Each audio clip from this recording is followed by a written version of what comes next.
ਅਜੀਤ ਸਿੰਘ ਸੰਧੂ ਦੇ ਖਿਲਾਫ ਇੱਕ ਹੋਰ ਵੱਡਾ ਕੇਸ ਪੈ ਗਿਆ ਸੀ ਅੰਬਾਲਾ ਜੱਟਾਂ ਦਾ 89 ਦੀ ਕਿਲਿੰਗ ਦਾ, ਜਿਹੜਾ ਕਿ ਸ਼ਹੀਦ ਭਗਤ ਸਿੰਘ ਨਾਲ ਜੁੜਦਾ ਉਹਨਾਂ ਦੀ ਛੋਟੀ ਸਿਸਟਰ ਨਾਲ। ਕਿਵੇਂ ਸਰ? 89 ਵਿੱਚ ਇਹਨੇ ਇੱਕ ਸਰਪੰਚ ਮਾਰਤਾ ਸੀ ਅਜੀਤ ਸਿੰਘ ਸੰਧੂ ਨੇ। ਜਸਪਾਲ ਸਿੰਘ ਵੀ ਉੱਥੇ ਸੀ, ਸੀਤਾਰਾਮ ਵੀ ਸੀ ਤੇ ਇੱਕ ਬਸਰਾ ਸੀ, ਐਸਪੀ ਬਸਰਾ। ਇਹਨਾਂ ਨੇ ਇੱਕ ਉਹ ਕਿ ਜੀ ਖਾੜਕੂ ਹੈ ਚੁੱਕਿਆ, ਟੌਰਚਰ ਕੀਤਾ, ਮਾਰਤਾ। ਬਾਅਦ 'ਚ ਕਹਿਤਾ ਜੀ ਉਹ ਤਾਂ ਕਿਸੇ ਕੇਸ ਵੀ ਮਾਉਂਟਡ, ਸਾਨੂੰ ਪਤਾ ਨਹੀਂ। ਉਹ ਸੀ ਛੋਟੀ ਭੈਣ ਸੀ ਸ਼ਹੀਦ ਭਗਤ ਸਿੰਘ ਦੀ, ਪ੍ਰਕਾਸ਼ ਕੌਰ। ਅਜੀਤ ਸਿੰਘ ਸੰਧੂ ਉਸ ਸ਼ਾਹਨਸ਼ਾਹ ਵਰਗੀ ਜ਼ਿੰਦਗੀ ਤੋਂ ਅਰੈਸਟ ਹੋ ਕੇ ਜੇਲ੍ਹ ਵਿੱਚ ਚਲਾ ਗਿਆ। ਹਾਲਾਂਕਿ 30 ਦਿਨ ਹੀ ਰਿਹਾ, ਪਰ 30 ਦਿਨਾਂ ਵਿੱਚ ਬੜਾ 30 ਦਿਨ ਚੀਕਾਂ ਮਾਰਦਾ ਰਿਹਾ ਰਾਤ ਨੂੰ।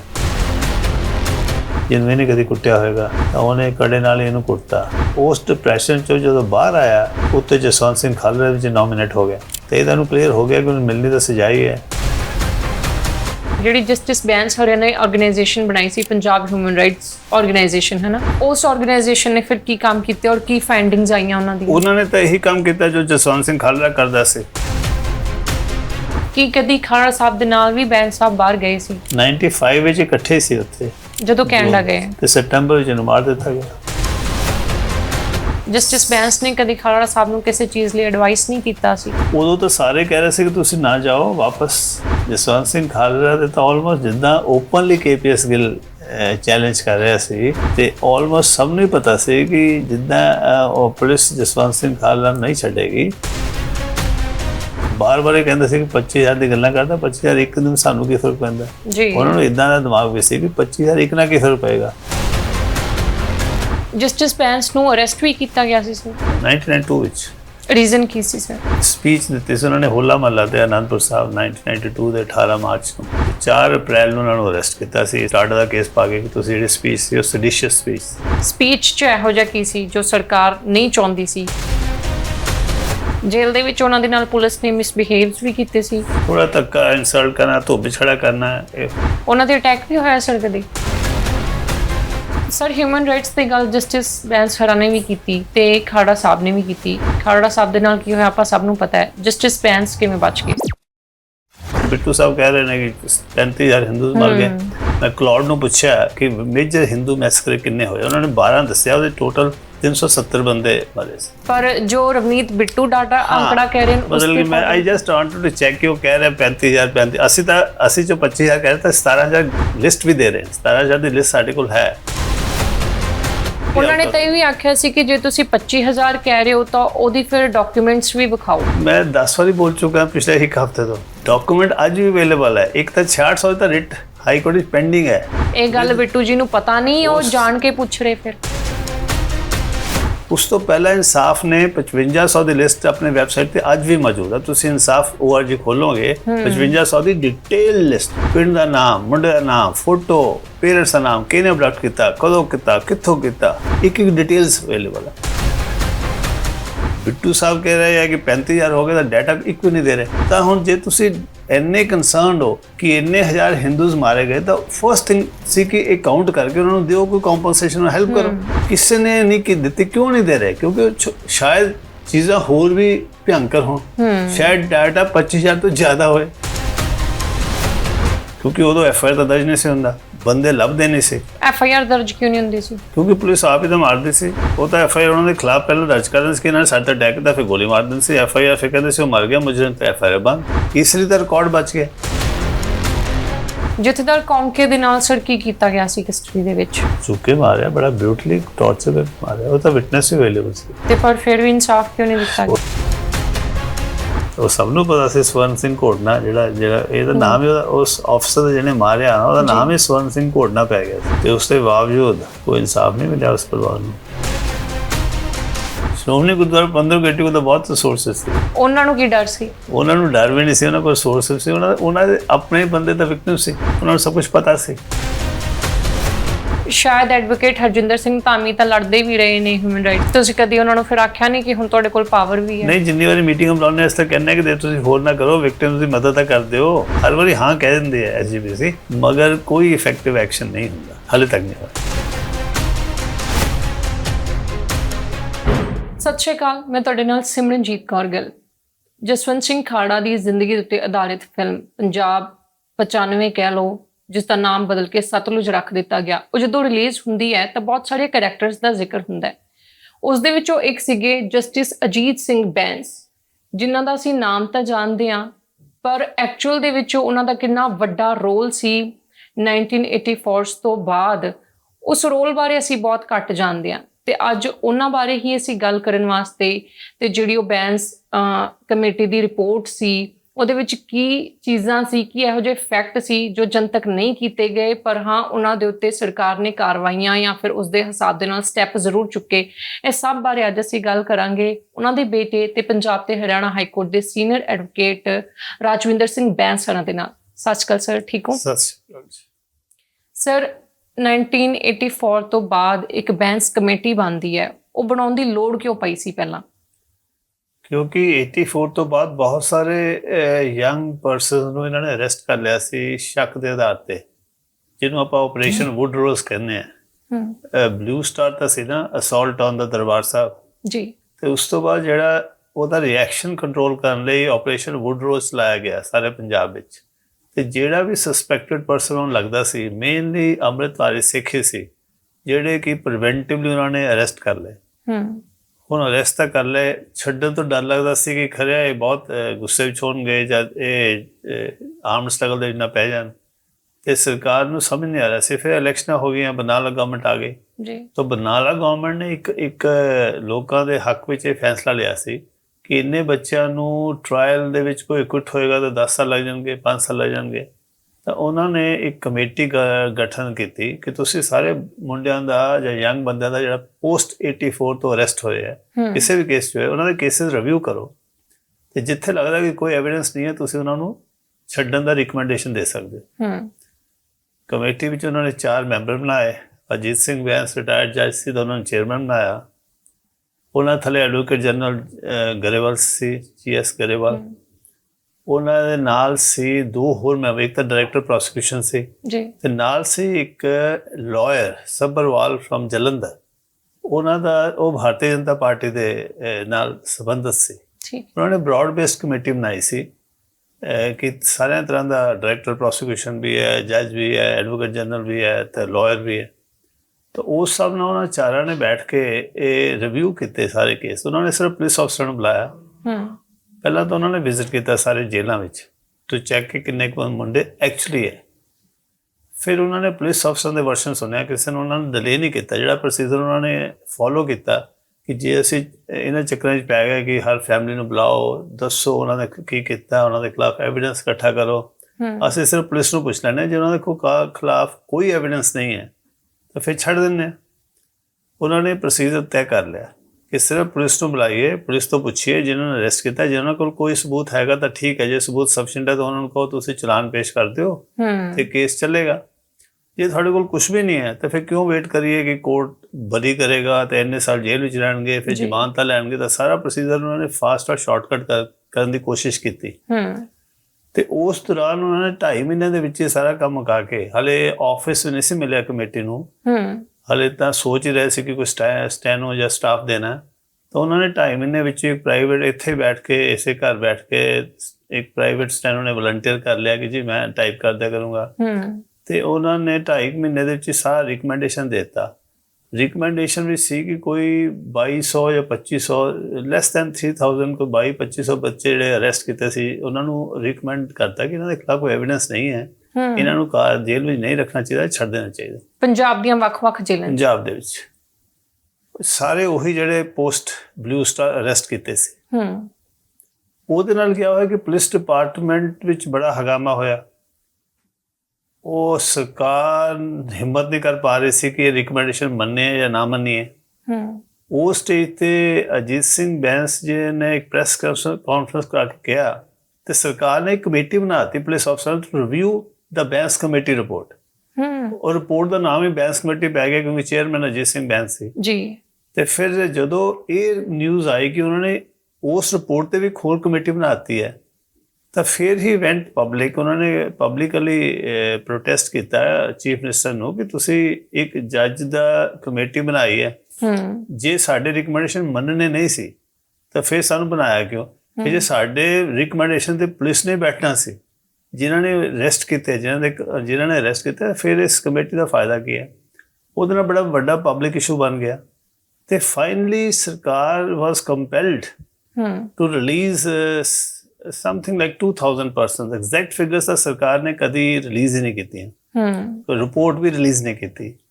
ਮਗਰ ਇਹ ਸਰਟਨ ਹੈ ਕਿ ਕਾਫੀ ਬੱਚੇ ਛੁੱਟ ਗਏ ਸੀ, ਕਿਉਂਕਿ ਸਬਸੀਕੁਐਂਟਲੀ ਜਿੱਥੇ ਵੀ ਐਂਡ ਮੋਸਟ ਮੁੰਡੇ ਜਿਹੜੇ ਛੁੱਟੇ ਸੀ ਉਹਨਾਂ ਨੂੰ ਸੀ ਕਿ ਦੁਬਾਰਾ ਪੁਲਿਸ ਫੜ ਨਾ ਲਵੇ, ਤਾਂ ਉਹ ਬਾਹਰ ਚਲੇ ਗਏ। ਬਹੁਤ ਲੋਕ ਜਦੋਂ ਉਸ ਤੋਂ ਬਾਅਦ ਸਬਸੀਕੁਐਂਟਲੀ ਸਾਡੇ ਪਿਤਾ ਜੀ ਕਿਤੇ ਵੀ ਜਾਂਦੇ ਸਨ, ਇੱਕ ਅੱਧਾ ਬੰਦਾ ਜ਼ਰੂਰ ਮਿਲ ਜਾਂਦਾ ਸੀ ਕਿਤੇ ਗੁਰਦੁਆਰਾ ਸਾਹਿਬ ਵਿੱਚ, around the country, around the world also, ਜਿੱਥੇ ਕਹਿੰਦੇ ਸੀ ਤੁਸੀਂ ਸਾਨੂੰ ਛੱਡਿਆ ਤਾਂ ਸਾਡੀ ਜਾਨ ਬਚ ਗਈ। ਇੱਥੇ ਵੀ ਬਹੁਤ ਸਾਲ ਤੱਕ ਉਹਨਾਂ ਨੂੰ ਲੜਕੇ ਆ ਕੇ ਮਿਲਦੇ ਰਹੇ ਜਿਹੜੇ ਇੱਥੇ ਰਹੇ ਕਿ ਜੀ ਤੁਸੀਂ ਸਾਡੀ ਜਾਨ ਬਚਾਈ, ਤਾਂ ਅਸੀਂ ਉਸ ਕਮੇਟੀ ਦੇ। ਉਹ ਸਰ ਰਿਪੋਰਟ ਪਬਲਿਕ ਕਿਉਂ ਨਹੀਂ ਹੋਣ ਦਿੱਤੀ? ਪ੍ਰੋਬੇਬਲੀ ਜਿਹੜਾ ਰਿਕਮੈਂਡੇਸ਼ਨ ਉਸ ਤੋਂ ਵੀ ਜ਼ਿਆਦਾ ਹੋਏਗਾ, ਖਰਿਆ ਉਹਨਾਂ ਨੇ ਅੱਧੇ ਛੱਡੇ ਹੋਣਗੇ ਵੀ, ਕਿਉਂਕਿ ਪਤਾ ਨਹੀਂ ਚੱਲਿਆ। ਜਿਹੜੇ ਛੱਡੇ ਉਹ ਵੀ ਚੁੱਪਚਾਪ ਜਾਂ ਤਾਂ ਪਬਲਿਕਲੀ ਦੱਸ ਦੇਣਾ ਕਿ ਆਹ ਰਿਪੋਰਟ ਹੈ, ਇੰਨੇ ਬੱਚਿਆਂ ਦੀ ਰਿਕਮੈਂਡੇਸ਼ਨ ਹੈ, ਇੰਨੇ ਅਸੀਂ ਛੱਡ ਰਹੇ ਹਾਂ, ਬਾਕੀਆਂ ਦੇ ਖਿਲਾਫ ਅਸੀਂ ਕੇਸ ਨਹੀਂ ਛੱਡ ਰਹੇ। ਉਹਦੇ ਬਾਰੇ ਕੁਝ ਦੱਸਿਆ ਨਹੀਂ ਪਬਲਿਕਲੀ, ਸਿਰਫ ਹੌਲੀ ਹੌਲੀ ਛੱਡਣ ਲੱਗ ਪਏ ਔਰ ਲਾਰਜਲੀ ਕਾਫੀ ਬੰਦੇ ਛੱਡਦੇ ਬੱਚੇ। ਜਿਹੜੀ ਸਰ ਰਿਵਿਊ ਕਮੇਟੀ ਬਣਾਈ ਸੀ ਬੈਂਸ ਕਮੇਟੀ ਦੀ ਰਿਪੋਰਟ ਨੂੰ ਰਿਵਿਊ ਕਰਨ ਵਾਸਤੇ, ਉਹ ਪ੍ਰੈਸ਼ਰ ਦੇ ਵਿੱਚ ਆ ਕੇ ਬਣਾਈ ਗਈ ਸੀ? ਓਬਵੀਅਸਲੀ ਸਬਸੀਕੁਐਂਟਲੀ ਚੀਫ ਮਿਨਿਸਟਰ ਬਨਾਲਾ ਕਿਸੇ ਦੋਸਤ ਨੂੰ ਕਹਿੰਦਾ ਯਾਰ ਮੈਂ ਬੜੀ ਗਲਤੀ ਕਰ ਲਈ, ਬੈਂਸ ਕਮੇਟੀ ਬਣਾ ਲਈ, ਬੜਾ ਔਖਾ ਹੋ ਗਿਆ ਪੋਲੀਟੀਕਲੀ, ਕਿਉਂਕਿ ਅਸੀਂ ਪਾਵਰ ਵਿੱਚ ਜਦੋਂ ਰਹਿਣਾ ਹੁੰਦਾ ਬੜੀਆਂ ਲੌਬੀਜ਼ ਹੁੰਦੀਆਂ। ਇੱਕ ਪਾਸੇ ਇਹਨਾਂ ਦੀ ਲੌਬੀ ਹੈ ਕਿ ਬੱਚਿਆਂ ਨੂੰ ਛੱਡੋ, ਤੁਸੀਂ ਕਹਿ ਲਓ ਸਿੱਖਾਂ ਲੌਬੀ, ਦੂਜੇ ਪਾਸੇ ਕਾਊਂਟਰ ਕਰਨ ਲਈ ਦੂਸਰੇ ਜਿਹੜੇ ਹੈਗੇ ਆ ਕਿ ਇਹਦੇ ਨਾਲ ਟੈਰਰਿਜ਼ਮ ਫੈਲ ਜਾਏਗਾ। ਫਿਰ ਪੁਲਿਸ ਡਿਪਾਰਟਮੈਂਟ ਦਾ ਆਪਣਾ ਵਿਊ ਹੈ, ਹਰ ਸੈਗਮੈਂਟ ਦਾ ਆਪਣਾ ਵਿਊ ਸੀ ਸੋਸਾਇਟੀ ਵਿੱਚ ਉਸ ਵੇਲੇ, ਔਰ ਕਾਫੀ ਪੋਲਰਾਈਜ਼ਡ ਔਰ ਐਕਸਟ੍ਰੀਮ ਵਿਊ ਸੀ। ਤਾਂ ਇਸ ਕਰਕੇ ਚੀਫ ਮਿਨਿਸਟਰ ਨੂੰ ਸਾਰਾ ਕੁਝ ਬੈਲੈਂਸ ਕਰਨਾ ਹੁੰਦਾ ਤੇ ਉਹ ਸੋਚਦਾ ਸੀ ਕਿ ਜਿੱਦਾਂ ਬਾਕੀ ਕਮਿਸ਼ਨ ਕੰਮ ਕਰਦੇ ਨੇ 2-3 ਸਾਲ ਲਾਉਣਗੇ, ਉਦੋਂ ਤੱਕ ਮੇਰੀ ਟਰਮ ਵੀ ਨਿਕਲ ਜਾਏਗੀ, ਤੇ ਬਾਅਦ ਵੀ ਥੋੜੇ ਮੁੰਡਿਆਂ ਨੂੰ ਛੱਡ ਦਾਂਗੇ ਤਾਂ ਚਲੋ ਸਾਡਾ ਵੀ ਠੀਕ ਹੋ ਜਾਏ, ਤਾਂ ਅਸੀਂ ਪੋਲੀਟੀਕਲ ਬੈਨੀਫਿਟ ਵੀ ਲੈ ਲਾਂਗੇ ਕਿ ਅਸੀਂ ਬੱਚਿਆਂ ਨੂੰ ਛੱਡ ਰਹੇ ਹਾਂ ਜੀ, ਹਲੇ ਕਮੇਟੀ ਟਾਈਮ ਲਾ ਰਹੀ ਹੈ। ਤਾਂ ਹੀ ਵਾਂਟਡ ਟਾਈਮ ਪਾਸ ਕਰਨਾ ਚਾਹੁੰਦੇ ਸੀ। ਮਗਰ ਟਾਈਮ ਇਹਨਾਂ ਨੇ ਬਿਲਕੁਲ ਹੀ ਪੋਲੀਟੀਕਲ ਗੇਮ ਖੇਲੀ ਹੋਈ ਨਹੀਂ। ਇਹਨਾਂ ਨੇ ਵੇਟ ਹੀ ਨਹੀਂ ਕੀਤੀ। ਕਮਿਸ਼ਨ ਨੂੰ ਥੋੜਾ ਪੈਸੇ ਮਿਲਦੇ ਹੈ ਕਿ ਡਲੇ ਕਹਿੰਦੇ ਇਹ ਵੀ ਥੋੜਾ ਜਿਹਾ ਹੁੰਦਾ ਕਿ ਹਿੰਦੁਸਤਾਨ ਜਿਹੜਾ ਵੀ ਕਮਿਸ਼ਨ ਬੰਦ ਹੋ ਕਈ ਸਾਲ ਕੰਮ ਕਰਦਾ ਰਹਿੰਦਾ। ਜਿੱਦਾਂ ਲਿਬਰੇਸ਼ਨ ਕਮਿਸ਼ਨ ਦਾ ਮਸ਼ਹੂਰ ਹੀ ਹੈ ਕਿ ਪਤਾ ਨਹੀਂ 17 ਸਾਲ ਬਾਬਰੀ ਮਸਜਿਦ ਤੇ ਕਿਹਦਾ ਕਸੂਰ ਕੱਢਣ ਨੂੰ ਉਹਨਾਂ ਨੇ 17-18 ਸਾਲ ਲਗਾਤੇ ਜੀ।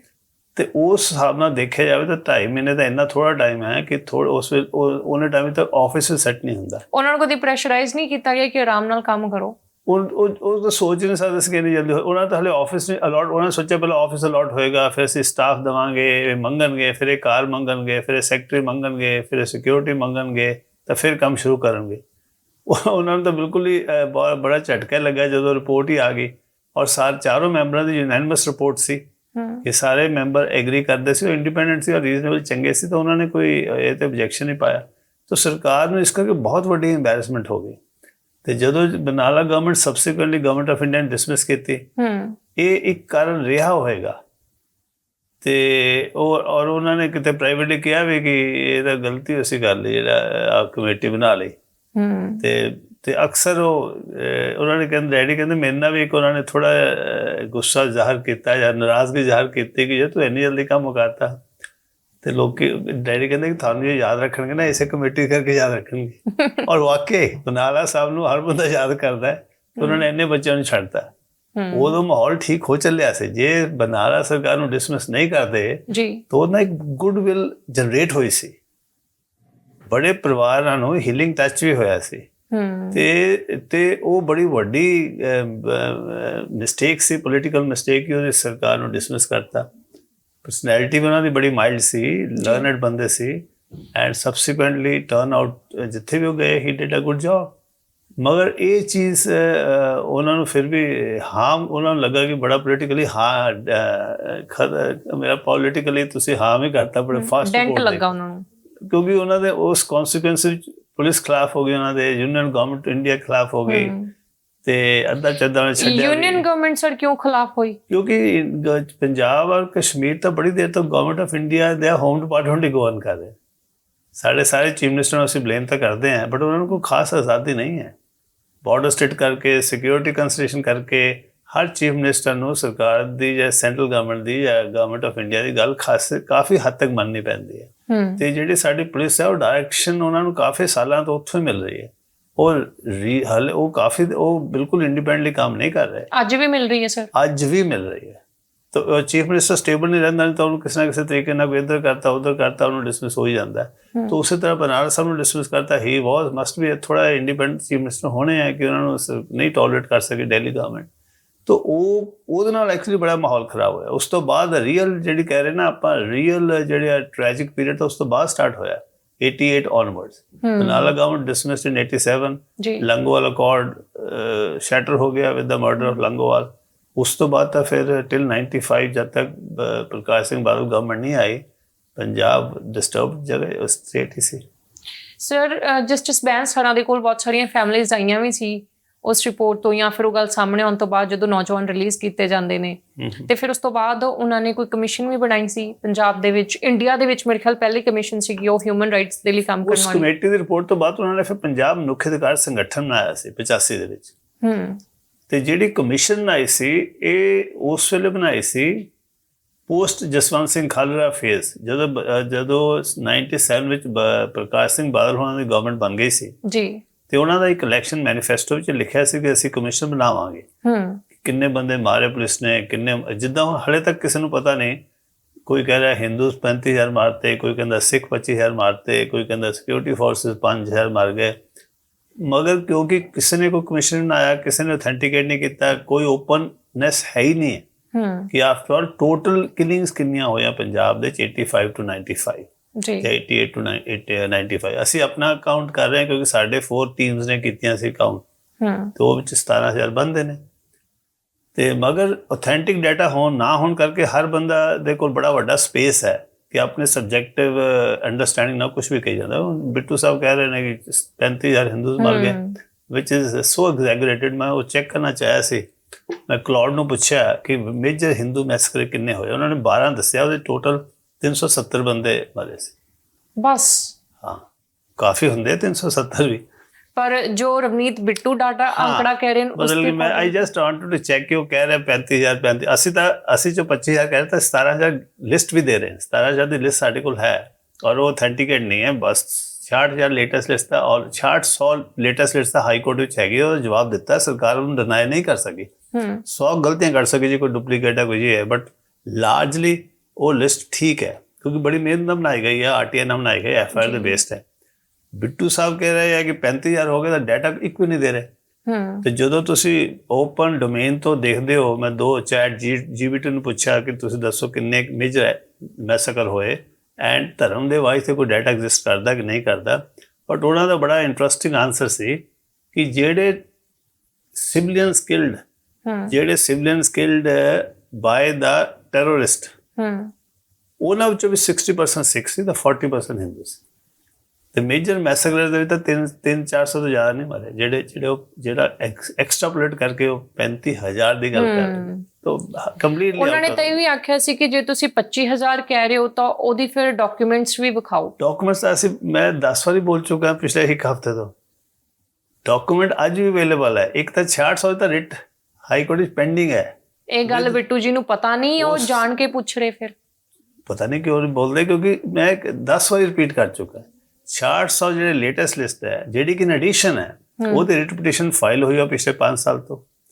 ਉਹਦੇ ਵਿੱਚ ਸਾਰੀ ਇਨਫੋਰਮੇਸ਼ਨ ਬੇਸਡ ਔਨ RTI ਹੈ, ਬੇਸਡ ਔਨ FIR ਹੈ। ਉਸ ਤੋਂ ਪਹਿਲਾਂ ਇਨਸਾਫ ਨੇ 5500 ਦੀ ਲਿਸਟ ਆਪਣੇ ਵੈਬਸਾਈਟ ਤੇ ਅੱਜ ਵੀ ਮੌਜੂਦ ਹੈ। ਤੁਸੀਂ insaf.org ਖੋਲੋਗੇ, 5500 ਦੀ ਡਿਟੇਲ ਲਿਸਟ, ਪਿੰਡ ਦਾ ਨਾਮ, ਮੁੰਡੇ ਦਾ ਨਾਮ, ਫੋਟੋ, ਪੇਰੈਂਟਸ ਦਾ ਨਾਮ, ਕਿਹਨੇ ਅਬਡਕਟ ਕੀਤਾ, ਕਦੋਂ ਕੀਤਾ, ਕਿੱਥੋਂ ਕੀਤਾ, ਇੱਕ ਡਿਟੇਲਸ ਅਵੇਲੇਬਲ ਹੈ। ਰਾਮ ਨਾਰਾਇਣ ਕੁਮਾਰ ਦੇ 2700 ਦੀ ਤਾਂ ਬੁੱਕ ਛਪੀ ਹੋਈ ਆਲਮੋਸਟ 20-25 ਸਾਲ ਪਹਿਲਾਂ, ਰਿਡਿਊਸ ਟੂ ਐਸ਼ਿਸ। ਇੰਨਾ ਇੰਟਰਨੈਸ਼ਨਲ ਪਬਲੀਕੇਸ਼ਨ ਹੈ।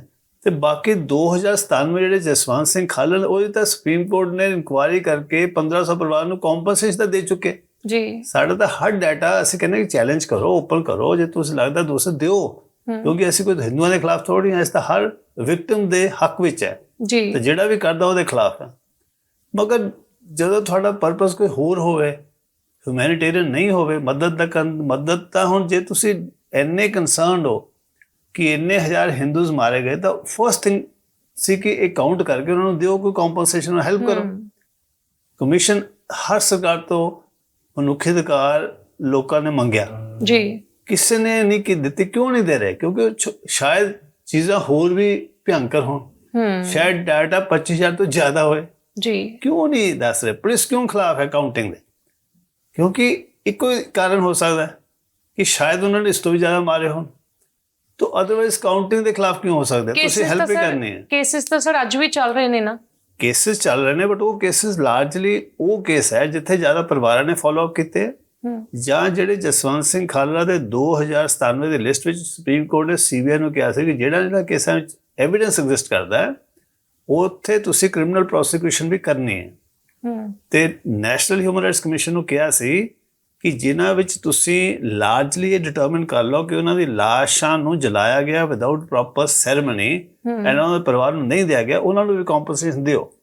ਉਸ ਹਿਸਾਬ ਨਾਲ ਕੋਈ 40 ਕੇਸਿਸ ਸੁਪਰੀਮ ਕੋਰਟ ਨੇ ਦਾਇਰ ਕਰਤੇ ਸੀ 2000 ਤੋਂ ਪਹਿਲਾਂ ਜੀ, ਤੇ 1500 ਪਰਿਵਾਰ ਨੂੰ 2.5 ਲੱਖ ਕੰਪਨਸੇਸ਼ਨ ਦਿੱਤੀ ਸੀ NHRC ਨੇ ਆਫਟਰ ਰਿਕਾਰਡਿੰਗ ਐਵੀਡੈਂਸ। ਪੂਰਾ ਸਬੂਤ ਦੇਖ ਕੇ, ਐਵੀਡੈਂਸ ਦੇਖ ਕੇ, ਨੋਟਿਸ ਦੇ ਕੇ ਪੁਲਿਸ ਨੂੰ, ਫਿਰ ਉਹਨਾਂ ਨੇ ਡਿਟਰਮਿਨ ਕੀਤਾ ਸੀ ਕਿ ਬੰਦੇ ਆਇਡੈਂਟੀਫਾਈ ਵੀ ਹੁੰਦੇ, ਇਹਨਾਂ ਨੂੰ ਚੁੱਕਿਆ ਵੀ ਪੁਲਿਸ ਨੇ, ਇਹਨਾਂ ਨੂੰ ਕਨਵੇਟ ਵੀ ਪੁਲਿਸ ਨੇ ਕੀਤਾ, ਇਸ ਕਰਕੇ ਇਹਨਾਂ ਨੂੰ ਕੰਪਨਸੇਸ਼ਨ ਦਿਓ। ਤੇ ਜੇ ਉਹਦੇ ਵਿੱਚ 1500 ਪਲੱਸ 40 ਕੇਸਾਂ ਵਿੱਚ 125-30 ਆਫਿਸਰ ਤੋਂ ਸਜ਼ਾ ਵੀ ਟ੍ਰਾਇਲ ਕੋਰਟ ਨੇ ਦੇ ਦਿੱਤੀ, ਤਾਂ ਫਿਰ ਸਾਡਾ ਡਾਟਾ ਤੁਸੀਂ ਕਿਵੇਂ ਸਵਾਲ ਕਰ ਰਹੇ ਹੋ? ਆਪਣਾ ਕਾਊਂਟਰ ਡਾਟਾ ਤੁਸੀਂ ਕੋਈ ਦੇ ਨਹੀਂ ਰਹੇ। ਜੇ ਪਬਲਿਕ ਡੋਮੇਨ ਵਿੱਚ ਡਾਟਾ ਆਉਂਦਾ ਹੈ ਤਾਂ ਅੱਜ ਕੱਲ ਸਾਰੇ ਜਿਹੜੇ ਹੈਗੇ AI ਅਸਿਸਟੈਂਟ 2 ਮਿੰਟ ਵਿੱਚ ਕੱਢ ਕੇ ਦੇ ਦਿੰਦੇ, ਬਿਲਕੁਲ, ਔਰ ਉਹ ਦੱਸ ਹੀ ਰਹੇ ਕਿੰਨੇ ਮੈਸੇਕਰ ਹੋਏ ਜਿਹੜੇ ਲਾਰਜਲੀ ਬੱਸਾਂ ਵਿੱਚ ਕੱਢ ਕੇ ਮਾਰੇ ਉਹ, ਤੇ ਉਹਦੇ ਵਿੱਚ ਇੰਨੇ ਕੀ ਬੰਦੇ ਬਣਦੇ 350 ਦੱਸਦੇ ਹੋ। ਤੇ ਜਿਹੜੀ ਸਰ ਮੈਂ ਹੁਣ ਉਸੇ ਕੁਐਸਚਨ ਦੇ ਉੱਤੇ ਆਉਂਦੀ ਹਾਂ, ਜਿਹੜੀ ਜਸਟਿਸ ਬੈਂਸ ਹਰਿਆਣਾ ਨੇ ਆਰਗੇਨਾਈਜੇਸ਼ਨ ਬਣਾਈ ਸੀ, ਪੰਜਾਬ ਹਿਊਮਨ ਰਾਈਟਸ ਆਰਗੇਨਾਈਜੇਸ਼ਨ, ਹੈ ਨਾ, ਉਸ ਆਰਗੇਨਾਈਜੇਸ਼ਨ ਨੇ ਫਿਰ ਕੀ ਕੰਮ ਕੀਤੇ ਔਰ ਕੀ ਫਾਈਂਡਿੰਗਸ ਆਈਆਂ ਉਹਨਾਂ ਦੀਆਂ? ਉਹਨਾਂ ਨੇ ਤਾਂ ਇਹੀ ਕੰਮ ਕੀਤਾ ਜੋ ਜਸਵੰਤ ਸਿੰਘ ਖਾਲੜਾ ਕਰਦਾ ਸੀ, ਹੇਬੀਅਸ ਕਾਰਪਸ ਪਟੀਸ਼ਨ ਹੀ ਕਰਦਾ ਸੀ, ਲੀਗਲ ਹੈਲਪ ਹੀ ਕਰ ਸਕਦਾ ਸੀ। ਲੀਗਲ ਹੈਲਪ ਦਾ ਉੱਥੇ ਲਾਰਜਲੀ ਦਾ ਕੋਈ ਮਤਲਬ ਨਹੀਂ ਸੀ ਕਿਉਂਕਿ ਹਾਈ ਕੋਰਟ ਕੁਝ ਖਾਸ ਕਰਦਾ ਨਹੀਂ ਸੀ ਉਹਦੇ ਲਈ। ਕੁਝ ਕੇਸਾਂ 'ਚ ਫਿਰ ਵੀ ਹਾਈ ਕੋਰਟ ਨੇ ਕੀਤਾ, ਇਨਕੁਆਇਰੀਆਂ ਕੀਤੀਆਂ, ਉਹਨਾਂ ਵਿੱਚ ਜਿੰਨੇ ਕੇਸਾਂ 'ਚ ਸਜ਼ਾ ਹੋਈ ਹੈ ਉਹ ਸਿਰਫ ਹਾਈ ਕੋਰਟ ਜਾਂ ਸੁਪਰੀਮ ਕੋਰਟ ਦੇ ਪਟੀਸ਼ਨ ਦੇ ਬੇਸ 'ਤੇ ਹੋਈ ਹੈ, ਕਿਉਂਕਿ ਉਦੋਂ FIR ਤਾਂ ਦਰਜ ਨਹੀਂ ਸੀ ਹੁੰਦਾ, ਬੰਦੇ ਲੱਭਦੇ ਨਹੀਂ ਸੀ। ਤਾਂ ਜਿੰਨੇ ਬੰਦੇ ਬਚੇ, ਜਾਂ ਤਾਂ ਸੁਪਰੀਮ ਕੋਰਟ ਨੇ ਕੋਈ ਇਨਕੁਆਇਰੀ ਕੀਤੀ ਜਾਂ ਉਹਨਾਂ ਨੂੰ ਬਚਾਇਆ, ਜਾਂ ਹਾਈ ਕੋਰਟ ਨੇ ਕੁਝ ਕੀਤਾ। FIR ਦਰਜ ਕਿਉਂ ਨਹੀਂ ਹੁੰਦੀ ਸੀ? ਕਿਉਂਕਿ ਪੁਲਿਸ ਆਪ ਹੀ ਤਾਂ ਮਾਰਦੀ ਸੀ। ਉਹ ਤਾਂ FIR ਉਹਨਾਂ ਦੇ ਖਿਲਾਫ ਪਹਿਲਾਂ ਦਰਜ ਕਰ ਦਿੰਦੇ ਸੀ ਕਿ ਇਹਨਾਂ ਨੇ ਸਾਡਾ ਅਟੈਕ ਕੀਤਾ, ਫਿਰ ਗੋਲੀ ਮਾਰ ਦਿੰਦੇ ਸੀ। FIR ਫਿਰ ਕਹਿੰਦੇ ਸੀ ਉਹ ਮਰ ਗਿਆ ਮੁਜਰਮ, ਤੇ FIR ਬੰਦ। ਇਸ ਲਈ ਤਾਂ ਰਿਕਾਰਡ ਬਚ ਗਿਆ। ਜਿਹੜੀ ਸਾਡੀ ਲਾਸਟ ਲਿਸਟ ਹੈ ਉਹ ਲਿਸਟ ਲਾਰਜਲੀ ਬੇਸਡ ਔਨ FIR, ਜਿਹੜੇ RTI ਦੇ ਥਰੂ 205 ਵਿੱਚ ਅਵੇਲੇਬਲ ਹੋ ਸਕੇ। ਪਹਿਲਾਂ ਤਾਂ ਅਵੇਲੇਬਲ ਹੀ ਨਹੀਂ ਸੀ ਜੀ। ਪਹਿਲਾਂ ਤਾਂ ਲਾਰਜਲੀ ਜਿਹੜੀ ਸਟੱਡੀ ਕੀਤੀ ਸੀ ਕਿੰਨੇ ਡਿਸਅਪੀਅਰਡ ਹੋ ਗਏ, ਉਹ ਬੇਸ ਸੀ ਨਿਊਜ਼ਪੇਪਰ ਰਿਪੋਰਟਸ, ਕਿਉਂਕਿ ਹਰ ਬੰਦਾ ਭੋਗ ਤਾਂ ਪਾਉਂਦਾ, ਪਰਿਵਾਰ ਵੀ ਪਾਉਂਦਾ, ਤੇ ਜਿਹੜੇ ਸੋ ਕਾਲਡ ਮਿਲੀਟੈਂਟਸ ਵੀ ਇਸ਼ਤਿਹਾਰ ਦਿੰਦੇ ਹੁੰਦੇ ਸੀ, ਉਹਦਾ ਭੋਗ ਪਾਉਂਦੇ ਹੁੰਦੇ ਸੀ। ਤੇ ਜਿਹੜੇ ਮੇਜਰ ਐਨਕਾਊਂਟਰ ਹੁੰਦੇ ਸੀ ਜਾਂ ਮੈਸੇਕਰ ਹੁੰਦੇ ਸੀ ਉਹ ਵੀ ਨਿਊਜ਼ ਵਿੱਚ ਰਿਪੋਰਟ ਹੋ ਜਾਂਦੇ ਸੀ। ਪਰ ਫਿਰ ਵੀ ਉਹ ਨਿਊਜ਼ਪੇਪਰ ਦਾ ਇੰਨਾ ਰਿਲਾਇਬਲ ਡਾਟਾ ਨਹੀਂ ਸੀ ਜਿੰਨਾ FIR ਦਾ ਡਾਟਾ ਹੁੰਦਾ। ਤੇ ਉਹਨਾਂ ਵਿੱਚ ਉਹ ਬੇਸ ਤੇ 5500 ਸਾਨੂੰ ਪਰਿਵਾਰ ਮਿਲੇ, ਜਾਂ 5500 ਡੈਡ ਬੋਡੀਜ਼ ਦਾ ਵੇਰਵਾ ਮਿਲਿਆ, ਜਿਹੜੇ ਪਿਕਅਪ ਹੋ ਗਏ ਸੀ, ਡਿਟੈਕਸ਼ਨ ਹੋ ਸੀ। ਫਿਰ ਫੀਲਡ ਸਟੱਡੀ ਵੀ ਗਈ, ਜਿੱਥੇ ਮਿਲਦੀ ਸੀ ਅਖਬਾਰ ਦੀ ਕਟਿੰਗ, ਉੱਥੇ ਪਿੰਡ ਵਿੱਚ ਜਾਂਦੇ ਵੀ ਸੀ। ਕਾਫੀ ਸਾਲ ਉਹਨਾਂ ਨੇ ਕੰਮ ਕੀਤਾ। ਲਾਸਟ ਵਿੱਚ ਤਾਂ ਉਹਨਾਂ ਨੇ ਘੱਟੋ 6 ਸਾਲ ਲੱਗੇ 4 ਬੰਦਿਆਂ ਨੂੰ 400 ਅੰਕ ਤੱਕ ਪਹੁੰਚਣ ਲਈ, ਕਿਉਂਕਿ ਪਹਿਲਾਂ ਤੁਸੀਂ FIR ਦਾ ਨਾਮ ਲੱਭਦੇ ਹੋ, ਫਿਰ ਤੁਸੀਂ ਪਿੰਡ ਜਾਂਦੇ ਹੋ, ਫਿਰ ਤੁਸੀਂ ਵੈਰੀਫਾਈ ਕਰਦੇ ਹੋ, ਫਿਰ ਇੱਕ ਦਾ ਬੰਦਾ ਹੋਰ ਵੀ ਪਤਾ ਲੱਗਦਾ ਕਿ ਹਰ ਪਿੰਡ ਨੂੰ ਤਾਂ ਯਾਦ ਹੀ ਹੁੰਦਾ, ਉਹ ਤਾਂ ਓਰਲ ਮੈਮਰੀ ਐਗਜ਼ਿਸਟ ਕਰਦੀ ਹੈ ਕਿ ਸਾਡੇ ਪਿੰਡ 'ਚੋਂ ਕਿੰਨੇ ਮੁੰਡੇ ਚੁੱਕੇ ਮਾਰੇ, ਇਹ ਤਕਰੀਬਨ ਸਭ ਨੂੰ ਪਤਾ ਹੁੰਦਾ। ਬਟ ਜਿਹੜਾ ਇਹ ਮੇਜਰ ਐਫਰਟ ਹੈ ਪਿੰਡ ਜਾਣਾ, ਪੁੱਛਣਾ, ਫਿਰ ਉਹਨੂੰ ਡਾਕੂਮੈਂਟ ਕਰਨਾ, ਇਹ ਬਹੁਤ ਮੁਸ਼ਕਿਲ ਕੰਮ ਹੈ। 3 4 5 ਬੰਦੇ ਦਾ ਕੰਮ ਨਹੀਂ ਹੈਗਾ। ਪਰ ਉਸ ਦੇ ਬਾਵਜੂਦ ਵੀ ਇਸ ਲਈ ਇੰਨਾ ਟਾਈਮ ਲੱਗ ਗਿਆ।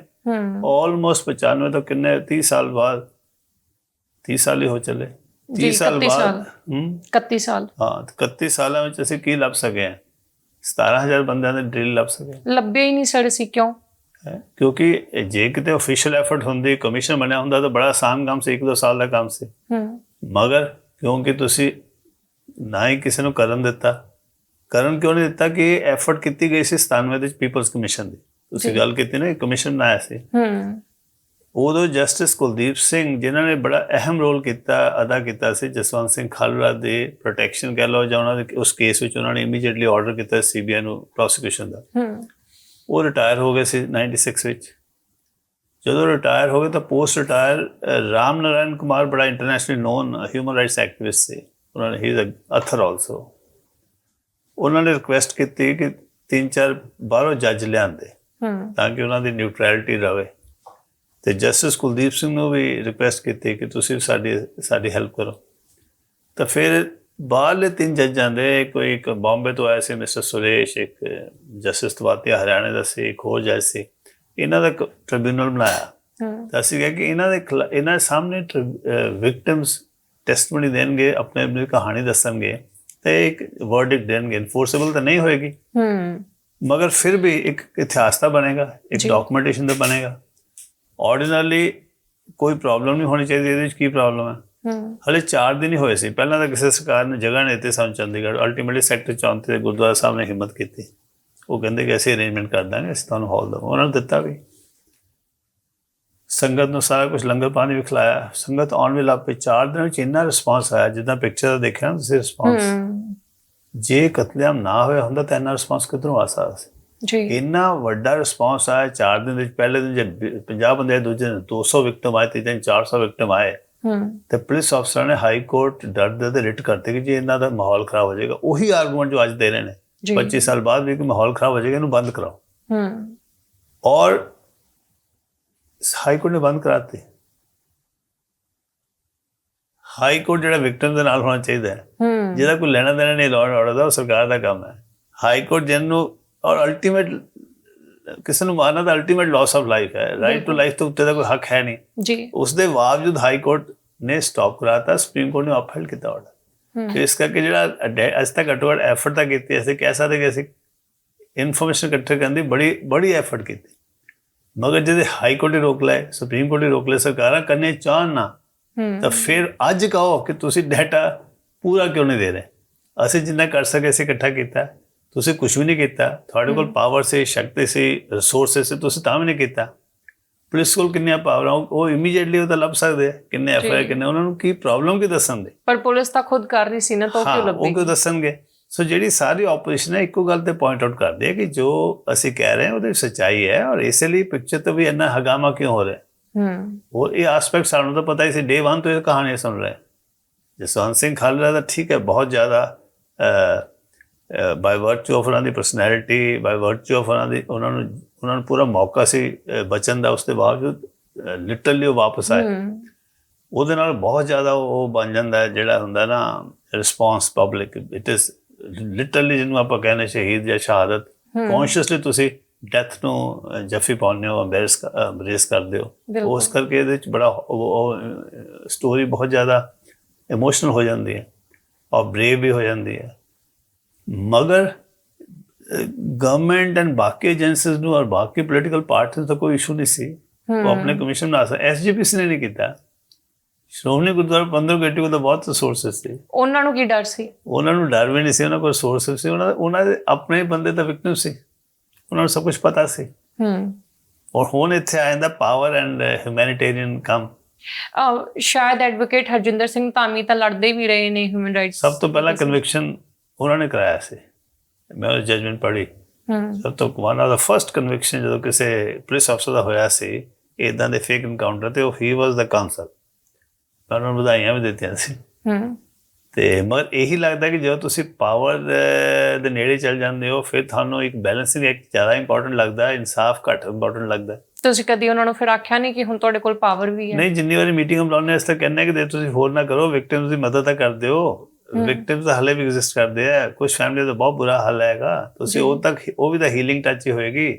ਤੁਸੀਂ ਫਰੀडम ਫਾਈਟਰ ਨੂੰ ਪੈਨਸ਼ਨ 50 ਸਾਲ ਦੇ ਰਹੇ ਹੋ, grandchildren of freedom fighter ਨੂੰ ਰਿਜ਼ਰਵੇਸ਼ਨ ਦੇ ਰਹੇ ਹੋ, ਤਾਂ ਫਿਰ ਜਿਹੜੇ ਐਗਜ਼ਿਸਟਿੰਗ ਫੈਮਿਲੀਜ਼ ਹੈ ਜਿਹਦੇ ਵਿਕਟਿਮ ਸਾਨੂੰ ਪਤਾ ਹੈ, ਜਿਹਦੇ ਜਜਮੈਂਟਸ ਹੈਗੇ, ਉਹਨਾਂ ਨੂੰ ਦਿਓ। ਹਰ ਵਾਰੀ ਹਾਂ ਕਹਿ ਦਿੰਦੇ ਆ SGPC, ਮਗਰ ਕੋਈ ਇਫੈਕਟਿਵ ਐਕਸ਼ਨ ਨਹੀਂ ਹੁੰਦਾ, ਹਾਲੇ ਤੱਕ ਨਹੀਂ ਹੋਇਆ। ਜਸਟਿਸ ਬੈਂਸ ਨੂੰ ਅਰੈਸਟ ਵੀ ਕੀਤਾ ਗਿਆ ਸੀ ਸਰ? ਹਾਂ, 1993 ਵਿੱਚ, 1992 ਵਿੱਚ। ਰੀਜ਼ਨ ਕੀ ਸੀ ਸਰ?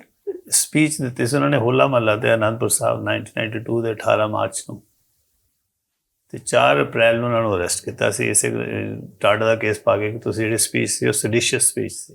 ਸਪੀਚ 'ਚ ਇਹੋ ਜਿਹਾ ਕੀ ਸੀ ਜੋ ਸਰਕਾਰ ਨਹੀਂ ਚਾਹੁੰਦੀ ਸੀ? ਉਹ ਕਹਿੰਦੇ ਜੇ ਸਪੀਚ ਦੇ ਵਿੱਚ ਬੜਾ ਪੋਟੈਂਸ਼ੀਅਲ ਹੈ ਲੋਕਾਂ ਨੂੰ ਉਹੀ ਆਰਗੂਮੈਂਟ ਨੈਸ਼ਨਲ ਸਿਕਿਉਰਿਟੀ, ਜਿੱਦਾਂ ਪਿਕਚਰ ਨੈਸ਼ਨਲ ਸਿਕਿਉਰਿਟੀ ਮੁੱਦਾ ਬਣ ਗਿਆ, ਇੱਕ ਸਪੀਚ ਵੀ ਨੈਸ਼ਨਲ ਸਿਕਿਉਰਿਟੀ ਮੁੱਦਾ ਬਣ ਗਿਆ। ਉਹਨਾਂ ਨੇ ਪ੍ਰੋਬਬਲੀ ਜਦੋਂ ਸਪੀਚ ਪਲੇ ਕੀਤੀ ਗਈ, ਜਦੋਂ ਅਸੀਂ ਬੇਲ ਐਪਲੀਕੇਸ਼ਨ ਪਾਈ, ਮੈਟਰ ਸੁਪਰੀਮ ਕੋਰਟ ਤੱਕ ਗਿਆ, ਚੀਫ ਜਸਟਿਸ ਵੈਂਕਟ ਚਲਈਆ ਸੀ, ਉਹਨਾਂ ਨੇ ਤਾਂ ਐਡਵੋਕੇਟ ਜਨਰਲ ਸਾਡਾ ਪੰਜਾਬ ਦਾ ਆਰੂ ਕਰ ਰਿਹਾ ਸੀ ਅਗੇਂਸਟ ਉਸ ਸਪੀਚ। ਕਹਿੰਦੇ ਤੁਸੀਂ ਸੁਣ ਲਓ ਸਪੀਚ, ਫਿਰ ਤੁਸੀਂ ਬੇਲ ਨਹੀਂ ਦਿਓਗੇ।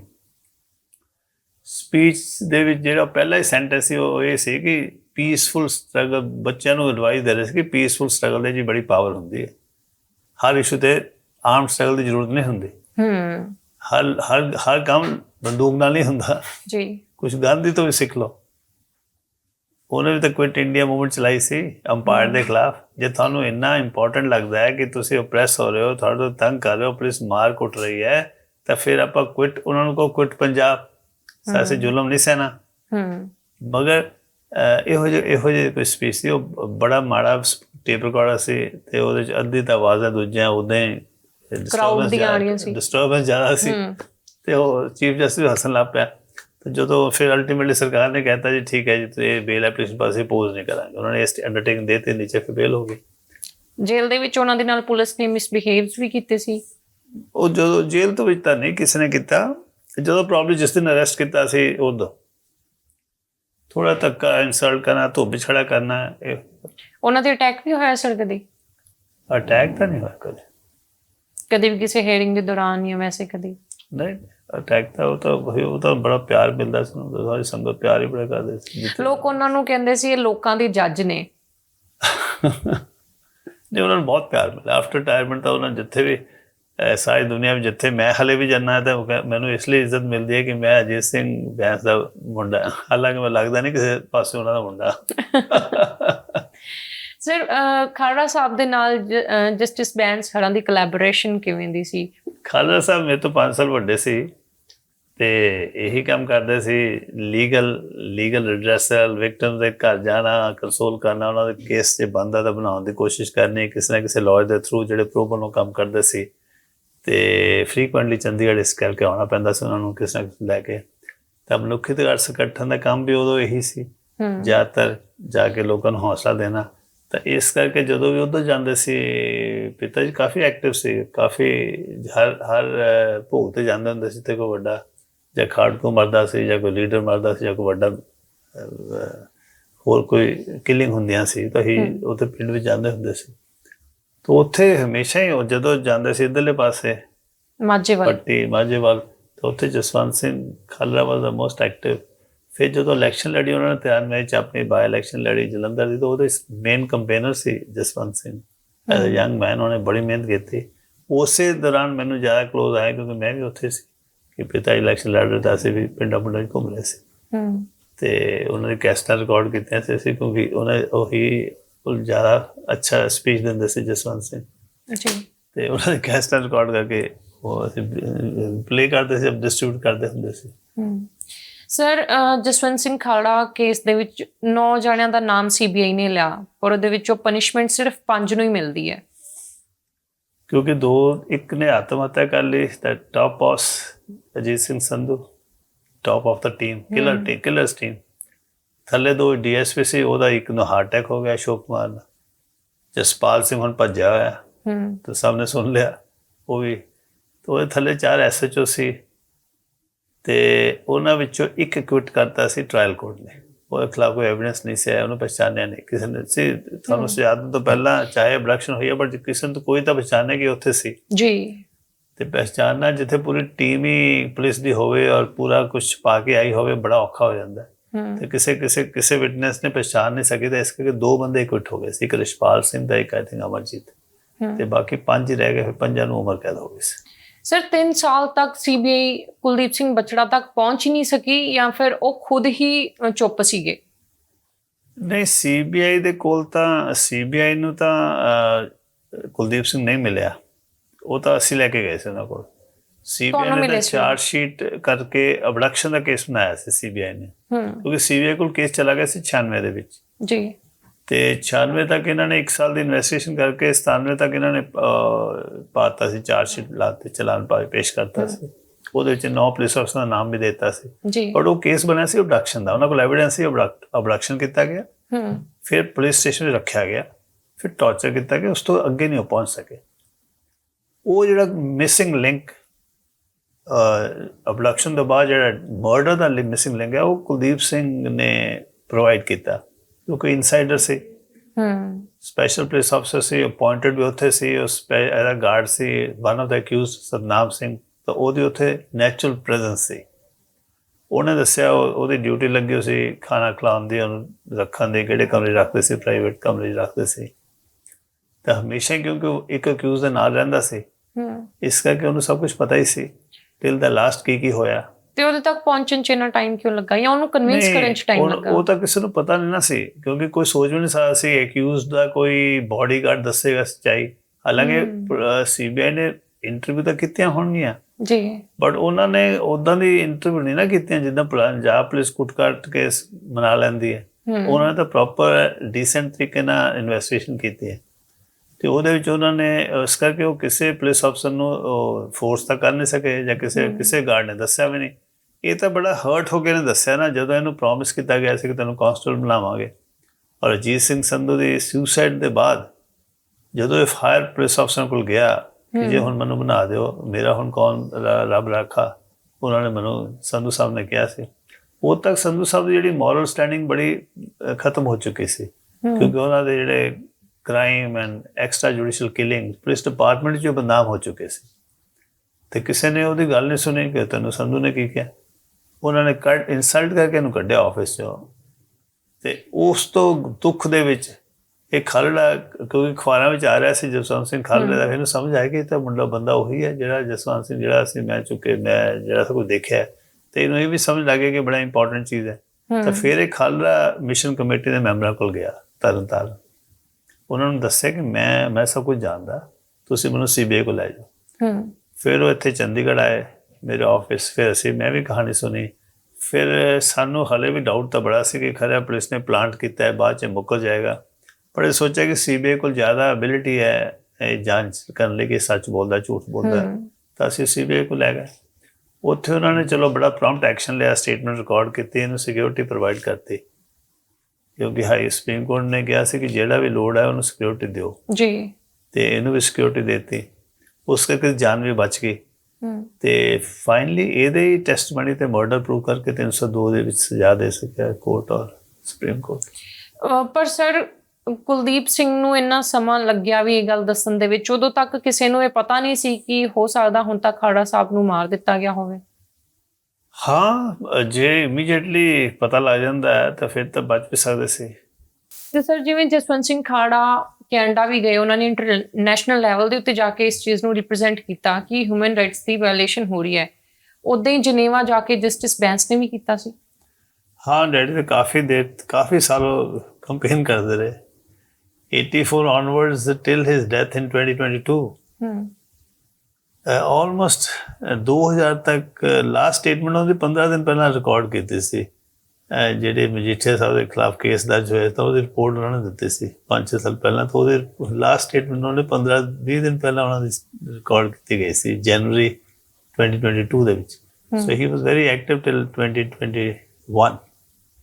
1 ਸਾਲ ਤਾਂ ਫਿਰ ਉਹ ਘਰ ਹੀ ਰਹਿੰਦੇ ਸੀ, ਬਟ ਅਦਰਵਾਈਜ਼ ਵਾਈਲਡਲੀ ਟਰੈਵਲ ਕੀਤਾ ਉਹਨਾਂ ਨੇ 2015 ਤੱਕ, ਤਾਂ ਪਹਿਲਾਂ ਬਾਅਦ 'ਚ ਉਹਨਾਂ ਨੇ ਜਾਣਾ ਘੱਟ ਕਰਤਾ ਇੰਟਰਨੈਸ਼ਨਲੀ, ਬਟ ਉਹ ਤਾਂ ਆਲਮੋਸਟ ਸਭ ਜਗ੍ਹਾ ਜਾ ਚੁੱਕੇ ਸੀ, Geneva to Washington to wherever to represent Sikh case. Sir human rights ਦੀ ਗੱਲ ਜਸਟਿਸ ਬੈਂਸ ਖੜਾ ਨੇ ਵੀ ਕੀਤੀ ਤੇ ਖਾੜਾ ਸਾਹਿਬ ਨੇ ਵੀ ਕੀਤੀ। ਖਾੜਾ ਸਾਹਿਬ ਦੇ ਨਾਲ ਕੀ ਹੋਇਆ ਆਪਾਂ ਸਭ ਨੂੰ ਪਤਾ ਹੈ, ਜਸਟਿਸ ਬੈਂਸ ਕਿਵੇਂ ਬਚ ਗਏ? ਸੌਰੀ ਮੇਰਾ ਕੁਐਸਚਨ ਸ਼ਾਇਦ ਤੁਹਾਨੂੰ ਬੱਚੇ ਨੇ ਬਜ਼ੁਰਗ ਦਾ ਵੀ ਇੱਕ ਫਾਇਦਾ ਵੀ ਤਾਂ ਹੁੰਦਾ ਨਾ, ਏਜ ਬੰਦੇ ਦਾ, ਏਜ ਬੰਦਾ ਨੂੰ ਕੰਸੈਸ਼ਨ ਮਿਲ ਹੀ ਜਾਂਦਾ ਹੈ। ਪਲੱਸ ਉਹ ਜ਼ਿਆਦਾ ਉਹਨਾਂ ਨੂੰ ਲੱਗਦਾ ਸੀ ਕਿ ਇਹਨਾਂ ਨੂੰ ਚੁੱਕ ਕੇ ਮਾਰਨਾ ਜ਼ਿਆਦਾ it will create a more damage. Jaswant Singh Khalra ਉਸ ਵੇਲੇ ਯੰਗ ਸੀ, ਉਹ ਨਾ ਇੰਟਰਨੈਸ਼ਨਲ ਨੋਨ ਨਹੀਂ ਸੀ ਜਿੰਨੇ ਅਜੀਤ ਸਿੰਘ ਬੈਂਸ ਸੀ ਜੀ, ਤੇ ਪਲੱਸ ਯੰਗ ਮੈਨ ਦਾ ਤਾਂ ਹਾਲੇ ਪੋਟੈਂਸ਼ੀਅਲ ਬੜਾ ਸੀ, ਹਾਲੇ ਤਾਂ ਉਹਨਾਂ ਨੇ 3 ਕਨਵੈਨਸ਼ਨ ਗਰਾਊਂਡ ਤੱਕ ਪਹੁੰਚੇ ਸੀ। ਜਿਹੜੀ ਜਸਵੰਤ ਸਿੰਘ ਖਾਲੜਾ ਦਾ ਜਿਹੜਾ ਇੰਪੈਕਟ ਸੀ ਉਹ ਮਲਟੀਪਲਾਈਂਗ ਇਫੈਕਟ ਹੋਇਆ।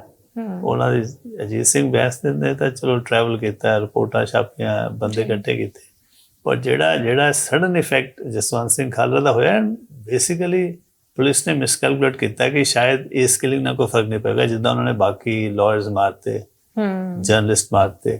ਤਾਂ ਇਹੀ ਮਿਸਕੈਲਕੂਲੇਸ਼ਨ ਕੀਤਾ ਕਿ ਜਸਵੰਤ ਸਿੰਘ, ਕਈ ਵਾਰੀ ਹੁੰਦਾ ਨੇਚਰ ਤੁਹਾਨੂੰ ਇੰਨੀ ਗਲਤੀ ਕਰਾ ਦਿੰਦੀ ਹੈ, ਕਿਉਂਕਿ ਜਸਵੰਤ ਸਿੰਘ ਖਾਲੜਾ ਦਾ ਜਿਹੜੀ ਟੀਮ ਸੀ ਉਹ ਵੀ ਬੜੀ ਡੈਡੀਕੇਟਡ ਸੀ, family was very courageous. Suppose case follow ਨਾ ਹੁੰਦਾ ਤਾਂ ਸਟੋਰੀ ਉੱਧਰ ਰਹਿ ਜਾਂਦੀ। ਜਥੇਦਾਰ ਕੌਂਕੇ ਦਾ ਹੁਣ ਇੰਨਾ ਵੱਡਾ ਤਾਂ ਵੀ ਕੁਛ ਨਹੀਂ ਹੋਇਆ ਜੀ। ਗੁਰਦੇਵ ਸਿੰਘ ਕੌਂਕੇ ਦਾ ਕੇਸ ਜਸਵੰਤ ਸਿੰਘ ਖਾਲੜੇ ਦੇ ਕੇਸ ਤੋਂ ਛੋਟਾ ਨਹੀਂ ਸੀ, ਕੌਮ ਦਾ ਜਥੇਦਾਰ ਸੀ ਜੀ। ਉਸ ਦੇ ਬਾਵਜੂਦ ਇੱਕ FIR ਦਰਜ ਨਹੀਂ ਕਰਾ ਸਕਿਆ ਸਾਰਾ ਪੰਜਾਬ। ਕਿੰਨੀਆਂ ਸਰਕਾਰਾਂ, ਉਹਦੇ ਵਿੱਚ ਇਨਕੁਆਇਰੀ ਹੋਈ ਸੀ, ਉਹਦੇ 'ਚ ਆ ਗਿਆ ਸੀ ਕਿਹਨੇ ਮਾਰਿਆ, ਸਾਰੇ ਜਾਣਦੇ ਆ ਕਿਹਨੇ ਮਾਰਿਆ। ਉਹਦਾ ਮੁੰਡਾ ਉਹ ਨੌਕਰੀ ਕਰ ਰਿਹਾ ਹੈ, ਹਾਈ ਪੁਲਿਸ ਆਫਿਸਰ ਹੈ। ਸੋ ਇਸ ਕਰਕੇ ਪਤਾ ਨਹੀਂ ਕਿ ਨੇਚਰ ਜਿਹਨੂੰ ਵੀ ਆਨਰ ਦੇਣਾ ਹੁੰਦਾ, ਮੈਂ ਤਾਂ ਸੋਚਦਾ ਕਿ ਬੜਾ ਵੱਡਾ ਆਨਰ ਜਸਵੰਤ ਸਿੰਘ ਖਾਲੜਾ ਨੂੰ, ਚਾਹੇ ਤੁਸੀਂ ਸ਼ਹਾਦਤ ਕਹਿ ਲਓ ਚਾਹੇ ਪਨਿਸ਼ਮੈਂਟ ਕਹਿ ਲਓ, ਬੜੀ ਵੱਡਾ ਨੇਚਰ ਚੂਜ਼ ਹੀ ਕਰਦੇ ਬੰਦਿਆਂ ਨੂੰ ਜਿਹਨਾਂ ਨੂੰ ਅਲਟੀਮੇਟਲੀ ਜਿਹਨਾਂ ਤੋਂ ਕੰਮ ਕਰਾਉਣਾ ਹੁੰਦਾ। ਕੀ ਕਦੀ ਖਾਲੜਾ ਸਾਹਿਬ ਦੇ ਨਾਲ ਵੀ ਬੈਂਸ ਸਾਹਿਬ ਬਾਹਰ ਗਏ ਸੀ? ਹਾਂ, ਉਦੋਂ ਲਾਸਟ ਟਾਈਮ ਤਾਂ ਉਹਦੇ ਗਏ ਸੀ 95 ਵਿੱਚ ਇਕੱਠੇ ਸੀ ਉੱਥੇ, ਜਦੋਂ ਕੈਨੇਡਾ ਗਏ। ਜਦੋਂ ਕੈਨੇਡਾ ਗਏ, ਕਿਉਂਕਿ ਜੁਲਾਈ ਵਿੱਚ ਤਾਂ ਵਾਪਸ ਆ ਗਏ ਸੀ ਜਸਵੰਤ ਸਿੰਘ ਖਾਲੜਾ, ਡੈਡੀ ਵਾਪਸ ਆ ਗਏ ਸੀ, ਤੇ ਸੈਪਟੰਬਰ ਵਿੱਚ ਇਹਨੂੰ ਮਾਰ ਦਿੱਤਾ ਗਿਆ। ਜਸਟਿਸ ਬੈਂਸ ਨੇ ਕਦੀ ਖਾਲੜਾ ਸਾਹਿਬ ਨੂੰ ਕਿਸੇ ਚੀਜ਼ ਲਈ ਐਡਵਾਈਸ ਨਹੀਂ ਕੀਤਾ ਸੀ? ਉਦੋਂ ਤਾਂ ਸਾਰੇ ਕਹਿ ਰਹੇ ਸੀ ਕਿ ਤੁਸੀਂ ਨਾ ਜਾਓ ਵਾਪਸ, ਕਿਉਂਕਿ ਆਲਮੋਸਟ ਸਰਟਨ ਹੀ ਸੀ ਜਸਵੰਤ ਸਿੰਘ ਖਾਲੜਾ ਦੇ ਤਾਂ ਆਲਮੋਸਟ ਜਿੱਦਾਂ ਓਪਨਲੀ KPS ਗਿੱਲ ਚੈਲੰਜ ਕਰ ਰਿਹਾ ਸੀ, ਤੇ ਆਲਮੋਸਟ ਸਭ ਨੂੰ ਪਤਾ ਸੀ ਕਿ ਜਿੱਦਾਂ ਉਹ ਪੁਲਿਸ ਜਸਵੰਤ ਸਿੰਘ ਖਾਲੜਾ ਨਹੀਂ ਛੱਡੇਗੀ, ਕਿਉਂਕਿ ਉਹ ਸੋਚਦੇ ਸੀ ਕਿ ਇਟਸ ਅਨਦਰ ਡੈਥ। ਜਿੱਦਾਂ ਨਵਕਿਰਨ ਨੇ ਕਿਹਾ ਨਾ, ਡਾਕਟਰ ਨੇ ਕਿ ਇੱਕ ਬਸ ਜਿਹੜਾ ਬਾਰ-ਬਾਰ ਇਹ ਕਹਿੰਦਾ ਸੀ ਕਿ 25,000 ਦੀ ਗੱਲਾਂ ਕਰਦਾ, 25,000 ਇੱਕ ਦਿਨ ਸਾਨੂੰ ਕੀ ਫਰਕ ਪੈਂਦਾ। ਉਹਨਾਂ ਨੂੰ ਇਦਾਂ ਦਾ ਦਿਮਾਗ ਵੀ ਸੀ ਕਿ 25,000 ਇੱਕ ਨਾਲ ਕੀ ਫਰਕ ਪਏਗਾ, ਪਰ ਕਈ ਵਾਰੀ ਇੱਕ ਨਾਲ ਹੀ ਸਭ ਕੁਝ ਫਰਕ ਪੈ ਜਾਂਦਾ। ਜਸਵੰਤ ਸਿੰਘ ਖਾਲੜਾ ਨੇ ਪੂਰੇ 25,000 ਦਾ ਹਿਸਾਬ ਲਿਆ ਪੰਜਾਬ ਤੋਂ, ਪੰਜਾਬ ਪੁਲਿਸ ਤੋਂ, ਉਹਦੇ ਕਰਕੇ ਘੱਟੋ ਘੱਟ 150 ਪੁਲਿਸ ਅਫਸਰਾਂ ਨੂੰ ਸਜ਼ਾ ਹੋਈ ਹੈ ਸਰ। ਜਦੋਂ ਬੰਦੇ ਦੇ ਕਰਕੇ, ਜਦੋਂ ਖਾਲੜਾ ਸਾਹਿਬ ਅਗਵਾ ਕੀਤੇ ਜਾਂਦੇ ਨੇ, ਉਹਨਾਂ ਨੂੰ ਘਰ ਤੋਂ ਚੁੱਕਦੀ ਹੈ ਪੁਲਿਸ, ਤਾਂ ਉਦੋਂ ਅਜੀਤ ਸਿੰਘ ਸੰਧੂ ਹੋਰਾਂ ਨੇ ਇਹ ਗੱਲ ਆਖੀ ਸੀ ਕਿ ਮੈਂ ਵਿਆਹ ਦੇ ਉੱਤੇ ਸੀ, ਆਪਣੀ ਬੇਟੀ ਦੇ ਵਿਆਹ ਤੇ ਸੀ, ਇਹ ਕਹਿ ਕੇ ਉਹ ਬਚ ਗਏ। ਬਚੇ ਕਿੱਥੇ ਹੈ? ਹਰ ਪੁਲਿਸ ਅਫਸਰ ਨੇ ਕਿਹਾ ਸੀ ਮੈਂ ਇੱਥੇ ਨਹੀਂ ਹਾਂ, ਕਿਉਂਕਿ ਜਦੋਂ षड्यंत्र ਹੁੰਦਾ ਫਿਰ ਤੁਸੀਂ ਆਪਣੀ ਪਹਿਲਾਂ ਹੀ ਐਸਕੇਪ ਰੂਟ ਤੈਅ ਕਰਦੇ ਹੋ। ਇਹ ਕੋਈ ਸਡਨ ਐਕਸ਼ਨ ਤਾਂ ਹੈ ਨਹੀਂ ਸੀ, ਇਹ ਆਰਗੇਨਾਈਜ਼ਡ ਪੁਲਿਸ ਫੋਰਸ ਨੇ ਇੱਕ ਪਲਾਨ ਬਣਾਇਆ ਸੀ, ਉਸ ਪਲਾਨ ਨੂੰ ਐਕਸੀਕਿਊਟ ਕੀਤਾ ਸੀ। ਜਿਹੜੇ ਬੰਦੇ ਪਾਰਟਿਸਪੈਂਟਸ ਉਹਨਾਂ ਨੂੰ ਪਤਾ ਸੀ ਕਿ ਇਹਦੀ ਇਨਵੈਸਟੀਗੇਸ਼ਨ ਹੋਏਗੀ, ਤਾਂ ਉਹਨਾਂ ਨੇ ਆਪਣਾ ਜਿਹੜਾ ਡਿਫੈਂਸ ਪਹਿਲਾਂ ਤਿਆਰ ਕੀਤੀ ਹੋਈ ਸੀ। ਇਹਨਾਂ ਨੇ ਵਿਆਹ ਰੱਖ ਲਿਆ ਆਪਣੇ ਬੱਚੇ ਦਾ, ਇੱਕ ਅਫਸਰ ਨੇ ਹੇਮਕੁੰਡ ਦੀ ਯਾਤਰਾ ਬਣਾ ਲਈ ਤੇ ਰਿਕਾਰਡ ਤਿਆਰ ਕਰ ਲਿਆ। ਇਹਨਾਂ ਦੇ 2 ਅਫਸਰਾਂ ਨੇ ਇੱਕ ਨਾਰਕੋਟਿਕਸ ਐਕਟ ਵਿੱਚ ਕਿਸੇ ਨੂੰ ਕਨਵਿਕਟ ਕਰਾਤਾ, ਇੱਕ ਫੌਜੀ ਨੂੰ, ਤੇ ਕਹਿਤਾ ਕਿ ਅਸੀਂ ਉਸ ਵੇਲੇ ਉੱਥੇ ਸੀ। ਸਭ ਨੇ ਕਿਹਾ ਕਿ ਅਸੀਂ ਇੱਥੇ ਨਹੀਂ ਸੀ। ਜਦੋਂ ਜਿਹੜਾ ਟਾਈਮ ਜਸਵੰਤ ਸਿੰਘ ਖਾਲੜਾ ਦਾ ਅਬਡਕਸ਼ਨ ਹੁੰਦਾ 6 ਸਤੰਬਰ ਸਵੇਰੇ 9 ਵਜੇ, ਉਸ ਵੇਲੇ ਅਸੀਂ ਅੰਮ੍ਰਿਤਸਰ ਦੇ ਨੇੜੇ ਨਹੀਂ ਸੀ। ਉਸ ਦੇ ਬਾਵਜੂਦ ਜਦੋਂ ਤੁਸੀਂ ਇੱਦਾਂ ਦੀ ਕੋਈ ਡਿਫੈਂਸ ਬਣਾਉਂਦੇ ਹੋ ਜੋ ਝੂਠੀ ਪਾਈ ਜਾਏ, ਤਾਂ ਤੁਹਾਡੇ ਜਿਹੜੇ ਹੁੰਦੇ ਨਾ ਕੇਸ ਵਿੱਚ ਖਰਾਬ ਹੋ ਜਾਂਦਾ। ਇੱਕ ਇਹਨਾਂ ਦਾ ਸਰਕਮਸਟੈਂਸ ਤੁਹਾਡੇ ਖਿਲਾਫ ਹੋ ਜਾਂਦੀ ਹੈ, ਸ਼ੱਕ ਪੈ ਜਾਂਦਾ ਕਿ ਤੁਸੀਂ ਝੂਠ ਕਿਉਂ ਬੋਲੋਗੇ ਜੀ। ਜੇ ਝੂਠ ਪਕੜਿਆ ਗਿਆ ਤੇ ਹਰ ਅਫਸਰ ਨੂੰ ਇਸ ਕਰਕੇ ਵਨ ਆਫ ਦਾ ਰੀਜ਼ਨ, ਇੱਕ ਤਾਂ ਡਾਇਰੈਕਟ ਵਿਟਨੈਸ ਹੁੰਦਾ ਹੈ ਕਿ ਤੁਹਾਨੂੰ ਪਛਾਣੇ ਜਾਂਦੇ ਹੋ, ਫਿਰ ਉਸ ਦੇ ਉੱਤੇ ਤੁਸੀਂ ਇੱਕ ਡਿਫੈਂਸ ਦਿੰਦੇ ਹੋ ਜਿਹੜੀ ਝੂਠੀ ਪਾਈ ਜਾਂਦੀ ਹੈ, ਤੇ ਉਹਦੇ ਨਾਲ ਸਰਕਮਸਟੈਂਸਸ ਕੰਪਲੀਟ ਹੋ ਜਾਂਦੇ ਆ। ਜੱਜ ਨੂੰ ਡਾਊਟ ਖਤਮ ਹੋ ਜਾਂਦਾ, ਜਦੋਂ ਕਹਿੰਦੇ ਨਾ ਬਿਯੋਂਡ ਰੀਜ਼ਨੇਬਲ ਡਾਊਟ, ਜਦੋਂ ਜੱਜ ਨੂੰ ਕੋਈ ਡਾਊਟ ਨਹੀਂ ਰਹਿੰਦਾ ਫਿਰ ਹੀ ਉਹ ਸਜ਼ਾ ਦਿੰਦਾ। ਤੇ ਜਦੋਂ ਬੰਦਾ ਕਹਿੰਦਾ ਕਿ ਜੀ ਮੈਂ ਤਾਂ ਇੱਥੇ ਹੈ ਨਹੀਂ ਸੀ, ਔਰ ਜਿਹੜੀ ਇਹਦੀ ਜਰਨੀ ਦੀ ਸਬੂਤ ਮਿਲ ਜਾਂਦੇ ਕਿ ਉਹ ਬਿਲਕੁਲ ਗਿਆ ਹੀ ਨਹੀਂ ਉੱਥੇ, ਤੇ ਉਸ ਵੇਲੇ ਤਾਂ ਫਿਰ ਕਿਸੇ ਵੀ ਜੱਜ ਨੂੰ ਯਕੀਨ ਹੋ ਜਾਏਗਾ ਕਿ ਇਹ ਜੋ ਪ੍ਰੋਸੀਕਿਊਸ਼ਨ ਕਹਿ ਰਹੀ ਹੈ, ਜੋ ਗਵਾਹ ਕਹਿ ਰਹੇ ਉਹ ਸੱਚ ਕਹਿ ਰਹੇ ਨੇ ਕਿ ਉੱਥੇ ਸੀ। ਉਹਨਾਂ 'ਚ ਗਵਾਹ ਨੇ ਝੂਠ ਕਰ ਰਿਹਾ ਸੀ ਨਾ ਕਿ ਜਿਹੜਾ ਜੀ ਮੈਂ ਤਾਂ ਉੱਥੇ ਹੈ ਨਹੀਂ ਸੀ, ਮੈਂ ਤਾਂ ਹੇਮਕੁੰਡ ਬੈਠਾ ਸੀ, ਇਹਨਾਂ ਨੂੰ ਗਲਤੀ ਲੱਗੀ ਹੈ ਜਾਂ ਝੂਠ ਬੋਲ ਰਹੇ ਨੇ। ਤਾਂ ਫਿਰ ਇੱਕ ਵਾਰ ਅਕਿਊਜ਼ ਝੂਠਾ ਸਾਬਤ ਹੋ ਜਾਏ ਤਾਂ ਸਜ਼ਾ ਦੇਣਾ ਬੜਾ ਆਸਾਨ ਹੋ ਜਾਂਦਾ। ਸਰ, KPS ਗਿੱਲ ਦੇ ਚਲੇ ਜਾਣ ਤੋਂ ਬਾਅਦ ਅਜੀਤ ਸਿੰਘ ਸੰਧੂ ਜਿਹੜੇ ਸੀ, ਉਹਨਾਂ ਨੂੰ ਇਹ ਮਹਿਸੂਸ ਹੋਣ ਲੱਗ ਗਿਆ ਸੀ ਕਿ ਉਹ ਫਸਣਗੇ। ਹੁਣ ਮਹਿਸੂਸ ਤਾਂ ਇਸ ਲਈ ਹੋਇਆ ਸੀ ਕਿ ਉਹ ਹਾਲਾਂਕਿ ਉਹਨੇ ਪੁਲਿਸ ਅਫਸਰ ਫਸੇ ਨਹੀਂ, ਜਦੋਂ ਮਾਹੌਲ ਪੈਦਾ ਹੋ ਗਿਆ ਸੀ ਕਿ ਸਾਰੇ ਫਸਣਗੇ।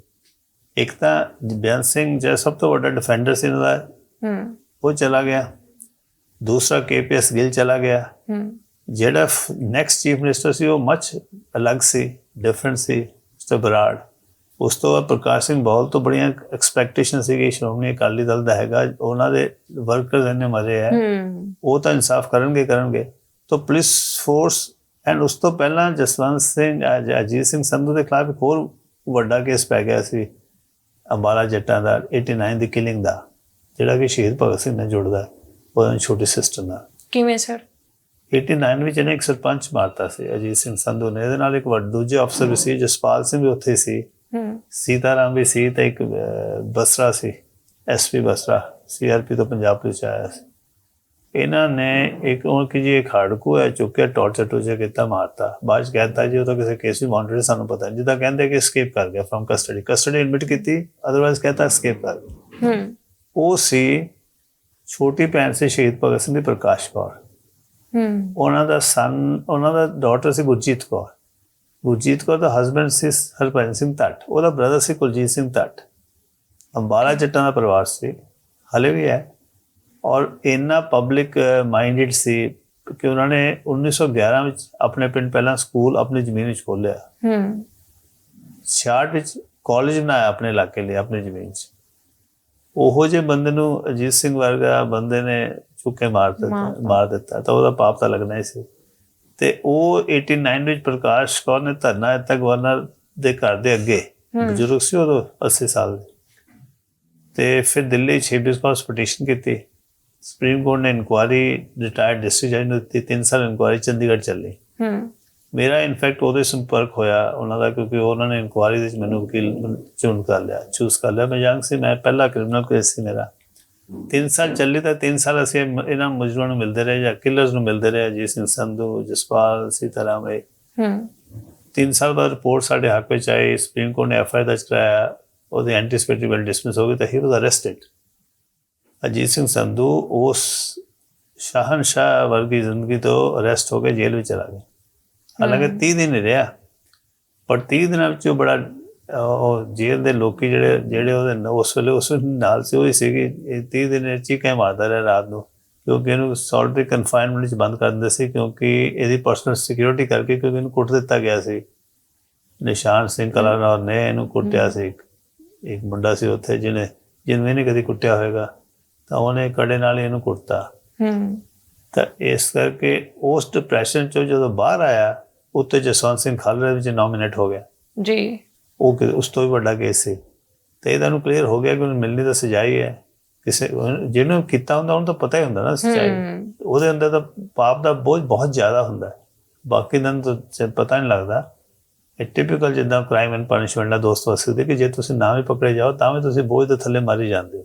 ਉਹੀ ਅਜੀਤ ਸਿੰਘ ਸੰਧੂ ਨਾਲ ਉਹੀ ਹੋਇਆ। ਫਿਰ ਇਹਦੀ ਇਨਕੁਆਇਰੀ ਖੁੱਲ ਗਈ ਕਰਪਸ਼ਨ ਦੀ, ਉਹਨਾਂ ਦਿਨਾਂ ਵਿੱਚ ਹੀ ਇੱਕ ਜੇਲ੍ਹ ਆਇਆ, ਦੂਜਾ ਜਸਵੰਤ ਸਿੰਘ ਖਾਲੜਾ ਦੇ ਕੇਸ ਵਿੱਚ ਫਸ ਗਿਆ, ਤੀਜੀ ਇਨਕੁਆਇਰੀ ਫॉर ਕਰਪਸ਼ਨ ਖੁੱਲ ਗਈ। ਇਨਕੁਆਇਰੀ ਅਫਸਰ ਬੜਾ ਜ਼ਿਆਦਾ ਸਟ੍ਰਿਕਟ ਸੀ, ਬਿਲਕੁਲ ਉਲਟਾ ਸੀ। ਉਹ ਇਹਨਾਂ ਦੇ ਟੈਕਟਿਕਸ ਨੂੰ ਬਿਲਕੁਲ ਚੰਗਾ ਨਹੀਂ ਸਮਝਦਾ ਸੀ, ਮਾਰਨਾ ਲੋਕਾਂ ਨੂੰ। BP ਤਿਵਾਰੀ ਸੀ, ਇਨਫੈਕਟ ਉਹ ਹਿਊਮਨ ਰਾਈਟਸ ਐਕਟਿਵਿਸਟ ਨੂੰ ਬੜੀ ਉਹਨਾਂ ਨੂੰ ਪਿਆਰ ਕਰਦਾ ਸੀ ਐਂਡ ਬੜਾ ਇਨਕਰੇਜ ਕਰਦਾ ਸੀ, ਐਂਡ ਉਹਨੂੰ ਬਿਲਕੁਲ ਨਹੀਂ ਸੀ। ਉਹ ਜਦੋਂ ਜਥੇਦਾਰ ਜਗਦੇਵ ਸਿੰਘ ਕੌਂਕੇ ਦੀ ਇਨਕੁਆਇਰੀ ਹੋਈ ਤਾਂ ਡੈਲੀਗੇਸ਼ਨ ਗਿਆ ਸੀ ਪ੍ਰਕਾਸ਼ ਸਿੰਘ ਬਾਦਲ ਕੋਲ, ਉਹਨੂੰ ਪੁੱਛਿਆ ਕਿਹੜੇ ਅਫਸਰ ਨੂੰ ਟਰਸਟ ਕਰਦੇ ਹੋ, ਤਾਂ ਸਭ ਨੇ ਕਿਹਾ ਕਿ ਤੁਸੀਂ ਉਹ ਇਮਾਨਦਾਰ ਅਫਸਰ ਉਹਨੂੰ ਦਿਓ। ਔਰ BP ਤਿਵਾਰੀ ਨੇ ਉਦੋਂ ਵੀ ਠੀਕ ਰਿਪੋਰਟ ਦਿੱਤੀ ਸੀ ਕਿ ਉਹਨੂੰ ਕੌਂਕੇ ਨੂੰ ਮਾਰਿਆ ਗਿਆ ਕਸਟਡੀ। ਇਸੇ ਤਰ੍ਹਾਂ ਉਹ ਇਹਦੀ ਇਨਕੁਆਇਰੀ ਕਰਨ ਲੱਗ ਪਿਆ, ਤਾਂ ਫਿਰ ਉਹ ਦੱਸਦੇ ਆ ਕਿ ਕਿੱਦਾਂ ਜਿੱਦਾਂ ਉਹਨਾਂ ਨੇ ਉਹਨੂੰ ਡੀਮੋਰਲਾਈਜ਼ ਕੀਤਾ, ਕਹਿ ਲਓ ਜਿੱਦਾਂ ਦੱਸਿਆ ਕਿ ਤੇਰੀ ਇਲੀਗਲ ਤੂੰ ਪ੍ਰੋਪਰਟੀਆਂ ਕਰਕੇ ਬੈਠਾ ਜੇ ਹੈ ਉਹ, ਉਹਨੂੰ ਲੱਗਾ ਕਿ ਇੱਥੇ ਹੀ ਫਸ ਗਏ, ਨੌਕਰੀ ਵੀ ਗਈ, ਪੈਸਾ ਵੀ ਗਿਆ ਜਿਹੜਾ ਕਮਾਇਆ ਸੀ ਪਾਪ ਕਰਕੇ, ਜ਼ਮੀਨਾਂ ਵੀ ਗਈਆਂ। ਤੇ ਫਿਰ ਥੋੜ੍ਹੇ ਦਿਨ ਬਾਅਦ ਹੀ ਕਹਿੰਦਾ, ਤਿਵਾਰੀ ਸਾਹਿਬ ਦੱਸਦੇ ਕਿ ਥੋੜ੍ਹੇ ਦਿਨ ਬਾਅਦ ਮੈਂ ਉਹਨੂੰ ਹਰ ਰੋਜ਼ ਬੁਲਾ ਲੈਂਦਾ ਸੀ, ਥੋੜ੍ਹੇ ਦਿਨ ਬਾਅਦ ਦੂਜੇ ਦਿਨ ਹੀ ਕਹਿੰਦਾ ਲਾਸਟ ਟਾਈਮ ਮਿਲਿਆ, ਉਸ ਤੋਂ ਅਗਲੇ ਦਿਨ ਇਹਨੇ ਸੁਸਾਈਡ ਕਰ ਲਿਆ। ਜਥੇਦਾਰ ਕੌਂਕੇ ਦੇ ਨਾਲ ਸਰ ਕੀ ਕੀਤਾ ਗਿਆ ਸੀ ਕਸਟਡੀ ਦੇ ਵਿੱਚ? ਚੁੱਕੇ ਮਾਰਿਆ, ਬੜਾ ਬਰੂਟਲੀ ਟੌਰਚਰ ਕਰਕੇ ਮਾਰਿਆ। ਉਹ ਤਾਂ ਵਿਟਨੈਸ ਵੀ ਅਵੇਲੇਬਲ ਸੀ, ਆਈ ਵਿਟਨੈਸ ਵੀ ਅਵੇਲੇਬਲ ਸੀ ਉਹ ਤਾਂ 90s ਵਿੱਚ।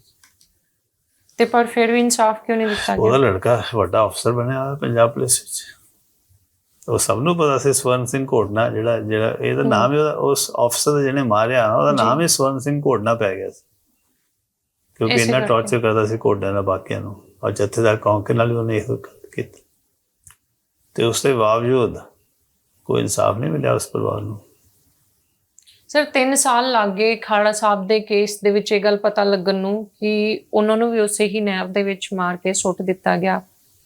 ਉਸ ਤੋਂ ਬਾਅਦ ਹਾਲਾਤ ਸ਼ਾਂਤ ਹੋ ਗਏ ਜਾਂ ਫਿਰ ਪੁਲਿਸ ਦੀ ਮਜਬੂਰੀ ਬਣ ਗਈ ਸੀ ਚੁੱਪ ਮੁਕਾਬਲੇ ਰਹਿਣਾ? ਬੰਦ ਹੋ ਗਏ ਸੀ। ਖਾਲੜਾ ਸਾਹਿਬ ਤੋਂ ਬਾਅਦ ਸਿਰਫ ਇੱਕ ਮੁਕਾਬਲਾ ਹੋਰ ਹੋਇਆ, ਉਹ 96 ਮਾਰਚ ਵਿੱਚ ਹੋਇਆ ਸੀ। ਉਹ ਰਾਜਵਿੰਦਰ ਸਿੰਘ ਨੂੰ ਇਸ ਲਈ ਯਾਦ ਹੈ ਕਿ ਮੈਂ ਉਹਦਾ ਕੇਸ ਕੀਤਾ ਸੀ, ਉਹ ਮੇਰਾ ਨਾਮ ਸੀ, ਰਾਜਵਿੰਦਰ ਸਿੰਘ ਦਾ ਨਾਮ ਸੀ। ਉਹ ਸੀ ਭਰਾ, ਛੋਟਾ ਭਰਾ ਪੰਜਵਾਰ ਦਾ।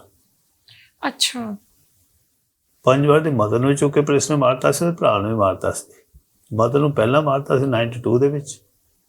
ਹੁਣ ਸਜ਼ਾ ਹੋਈ ਹੈ ਉਸ ਕੇਸ ਵਿੱਚ। ਉਹ ਜਗਦੀਪ ਸਿੰਘ ਜਿਹੜਾ SHO ਸੀ, ਹੁਣ ਉਹ ਭੱਜ ਗਿਆ, ਪਕੌੜਾ ਹੋਇਆ ਕੋਰਟ 'ਚ। ਉਸ ਤੋਂ ਬਾਅਦ ਕੋਰਟ 'ਚ ਆਇਆ ਜਦੋਂ ਸਜ਼ਾ ਮਿਲ ਗਈ। ਤੇ ਉਹਦੇ ਬ੍ਰਦਰ ਨੂੰ ਇਹਨਾਂ ਨੇ ਮਾਰਤਾ ਸੀ 96 ਵਿੱਚ। ਹਾਲਾਂਕਿ CBI ਇਨਕੁਆਇਰੀ ਮਾਰਕ ਹੋਈ ਸੀ ਹਾਈ ਕੋਰਟ ਤੋਂ, ਪਰ CBI ਨੂੰ ਉਹਦਾ ਕਲੂ ਮਿਲਿਆ ਨਹੀਂ। ਤੇ ਇਸ ਕਰਕੇ ਉਹ ਲਾਸਟ ਕਿਲਿੰਗ ਸੀ। ਉਸ ਤੋਂ ਬਾਅਦ ਕਾਫੀ ਦੇਰ ਤੱਕ, ਹੁਣ 2022 ਤੋਂ ਬਾਅਦ ਹੁਣ ਸ਼ੁਰੂ ਹੋਈਆਂ ਜਿਹੜੀਆਂ ਇੱਦਾਂ ਦੀਆਂ ਇਨਕਾਊਂਟਰ ਕਿਲਿੰਗਸ। ਅਦਰਵਾਈਜ਼ ਫਿਰ 20 ਸਾਲ ਕੁਛ ਨਹੀਂ ਹੋਇਆ ਸੀ। 96 ਤੋਂ ਬਾਅਦ ਟਿਲ 2022 ਆਲਮੋਸਟ 25-26 ਸਾਲ ਇਨਕਾਊਂਟਰਸ ਬੰਦ ਕਰਤੇ ਸੀ ਪੁਲਿਸ ਨੇ। ਤਾਂ ਫਿਰ ਹੁਣ ਸਰ ਜਿਹੜੇ ਦੁਬਾਰਾ ਸ਼ੁਰੂ ਕਰ ਪੋਲੀਟੀਕਲ ਲੀਡਰਸ਼ਿਪ ਹੀ ਕਰਾਉਂਦੀ ਜ਼ਿਆਦਾ। ਹੁਣ ਉਹਨਾਂ ਨੇ ਗੋ ਹੈਡ ਕਰਤਾ, ਕਿਉਂਕਿ ਹੁਣ ਤੱਕ ਸਾਰੇ ਦੇਸ਼ ਵਿੱਚ ਹੀ ਕਲਚਰ ਬਣ ਗਿਆ ਕਿ ਜਿਹੜਾ ਚੀਫ ਮਿਨਿਸਟਰ ਅਨਲੌਫੁਲ ਮਾਰਦਾ ਹੈ ਉਹ ਜ਼ਿਆਦਾ ਪਪੂਲਰ ਹੁੰਦਾ। ਤਾਂ ਸਰ ਹੁਣ ਹਿਊਮਨ ਰਾਈਟਸ ਕਮਿਸ਼ਨ ਕਿੱਥੇ ਹੈ ਫਿਰ? ਹੁਣ ਤਾਂ ਸਾਰੇ ਇੰਸਟੀਟਿਊਸ਼ਨ ਚੁੱਪ ਹੋ ਗਏ। ਹਿਊਮਨ ਰਾਈਟਸ ਕਮਿਸ਼ਨ ਜਿੱਦਾਂ ਇਲੈਕਸ਼ਨ ਕਮਿਸ਼ਨ ਹੋ ਗਿਆ,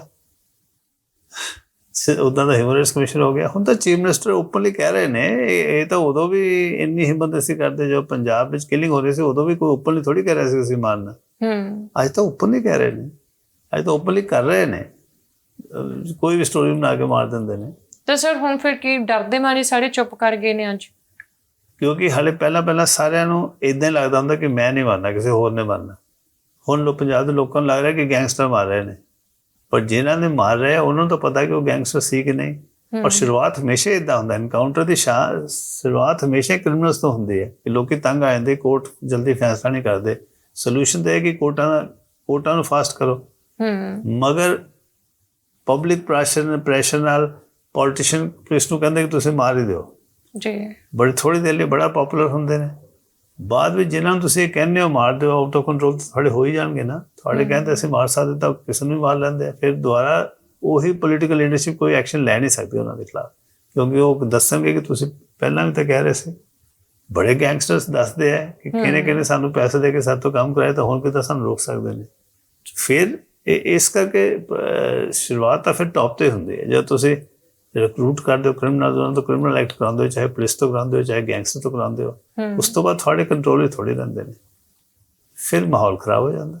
ਸਰ ਕੁਲਦੀਪ ਸਿੰਘ ਨੇ if I am not wrong ਇਹ ਗੱਲ ਕਹੀ ਵੀ ਸੀ ਕਿ KPS ਗਿੱਲ ਦੀ ਸ਼ਹਿਰ ਦੇ ਉੱਤੇ ਮਾਰਿਆ ਗਿਆ ਜਸਵੰਤ ਸਿੰਘ ਖਾੜਾ। ਡਾਇਰੈਕਟ ਆਰਡਰ ਸੀ ਉਹਦੇ ਤੇ ਕਿਹਾ ਸੀ। ਜਦੋਂ ਲੈ ਕੇ ਗਏ ਸੀ ਗਿੱਲ ਸਾਹਿਬ SSP ਦੀ ਕੋਠੀ ਤੇ ਸੀ, ਜਦੋਂ ਜਸਵੰਤ ਸਿੰਘ ਖਾੜਾ ਨੂੰ ਲੈ ਕੇ ਗਏ ਹੈ, ਜਦੋਂ ਬਾਹਰ ਆਏ ਤਾਂ ਉਹਨਾਂ ਦਾ SHO ਜਿਹਦਾ ਗਾਰਡ ਸੀ, ਉਹ ਕੁਲਦੀਪ ਸਿੰਘ ਆਪ ਤਾਂ ਅੰਦਰ ਗਿਆ ਨਹੀਂ, ਸਿਕਿਉਰਿਟੀ ਜਾਂਦੇ ਨਹੀਂ, SHO ਲੈ ਗਿਆ ਸੀ ਅੰਦਰ। ਤਾਂ ਜਦੋਂ ਬਾਹਰ ਆਇਆ ਤਾਂ ਉਹ ਐਡਰੈਸ ਕਰ ਰਿਹਾ ਜਸਵੰਤ ਸਿੰਘ ਖਾਲੜਾ ਨੂੰ ਕਿ ਜੇ ਤੂੰ ਗਿੱਲ ਸਾਹਿਬ ਦੀ ਗੱਲ ਮੰਨ ਜਾਂਦਾ, ਤੇਰੀ ਜਾਨ ਵੀ ਬਚ ਜਾਂਦੀ ਤੇ ਸਾਡੀ ਵੀ ਬਚ ਜਾਂਦੀ। ਤਾਂ ਫਿਰ ਸਰ KPS ਗਿੱਲ ਨੂੰ ਕਦੀ ਸਮਨ ਕਿਉਂ ਨਹੀਂ ਜਾਰੀ ਹੋਏ? ਉਹ ਕਿਵੇਂ ਬਚ ਗਿਆ? ਉਹ CBI ਨੂੰ ਜਵਾਬ ਦੇਣਾ ਚਾਹੀਦਾ। ਮਤਲਬ ਫਿਰ CBI ਨੇ ਵੀ ਇੰਟੈਂਸ਼ਨਲੀ ਉਹਨੂੰ ਨਹੀਂ ਕੁਝ ਕਿਹਾ? CBI ਕੋਲ ਤਾਂ ਚਲੋ ਕੁਲਦੀਪ ਸਿੰਘ ਉਹ ਮਿਲਿਆ ਨਹੀਂ, ਉਹਨਾਂ ਨੇ ਤਾਂ ਕੀ ਕਰਨਾ ਸੀ, ਉਹਨਾਂ ਤੋਂ ਜੋ ਮਿਲਿਆ ਉਹਨਾਂ ਨੇ ਕਰਤਾ। ਜਦੋਂ ਕੁਲਦੀਪ ਸਿੰਘ ਮਿਲ ਗਿਆ, ਬਟ ਉਹਦੀ ਗਵਾਹੀ ਹੋਈ ਆਖਰ ਵਿੱਚ, ਜਦੋਂ ਟ੍ਰਾਇਲ ਆਲਮੋਸਟ ਕੰਕਲੂਡ ਹੋ ਗਿਆ ਸੀ, ਕਿਉਂਕਿ CBI ਕਹਿੰਦੇ ਕਿ ਰਿਲਾਇਬਲ ਨਹੀਂ, ਅਸੀਂ ਕਹਿੰਦੇ ਸੀ ਰਿਲਾਇਬਲ ਹੈ। ਕੋਰਟ ਨੇ ਅਲਟੀਮੇਟਲੀ ਐਕਸੈਪਟ ਕੀਤਾ ਕਿ ਇਹਦੀ ਗਵਾਹੀ ਹੋਏਗੀ। ਜਦੋਂ ਗਵਾਹੀ ਹੋਈ, ਉਹ ਸਾਰਾ ਟ੍ਰਾਇਲ ਕੰਪਲੀਟ ਹੋ ਚੁੱਕਾ ਸੀ। ਉਸ ਵੇਲੇ ਉਹਨੇ ਨਾਮ ਲਿਆ KPS ਗਿੱਲ ਦਾ। ਹੁਣ ਉਸ ਵੇਲੇ ਜੇ ਤੁਸੀਂ ਉਹਨੂੰ ਮੁਜਰਮ ਬਣਾਉਂਦੇ ਹੋ ਤਾਂ ਦੁਬਾਰਾ ਟ੍ਰਾਇਲ ਹੋਏਗਾ ਸਭ ਦਾ। 10 ਸਾਲ ਹੋਰ ਲੱਗਣੇ ਸੀ। ਇਸ ਲਈ ਛੱਡ ਦਿੱਤਾ KPS ਗਿੱਲ ਨੂੰ? ਇਸ ਲਈ ਛੱਡਤਾ ਨਹੀਂ, ਛੱਡਣਾ ਪੈ ਗਿਆ ਕਿਉਂਕਿ ਹੁਣ ਸਾਡੇ ਕੋਲ ਆਪਸ਼ਨ ਚੋਇਸ ਸੀ। ਆਪਸ਼ਨ ਕਹਿ ਲਓ ਜਾਂ ਕੈਚ 22 ਸਿਚੁਏਸ਼ਨ। ਜੇ KPS ਨੂੰ ਮੁਜਰਮ ਬਣਾਉਂਦੇ ਆ ਤੇ ਟ੍ਰਾਇਲ 5-7 ਸਾਲ ਹੋਰ ਚੱਲੇਗਾ। ਦੁਬਾਰਾ ਗਵਾਹ ਆਉਣਗੇ ਨਹੀਂ ਆਉਣਗੇ, ਜਿੰਦੇ ਰਹਿਣਗੇ, ਕਿਸੇ ਨੂੰ ਪਤਾ ਨਹੀਂ।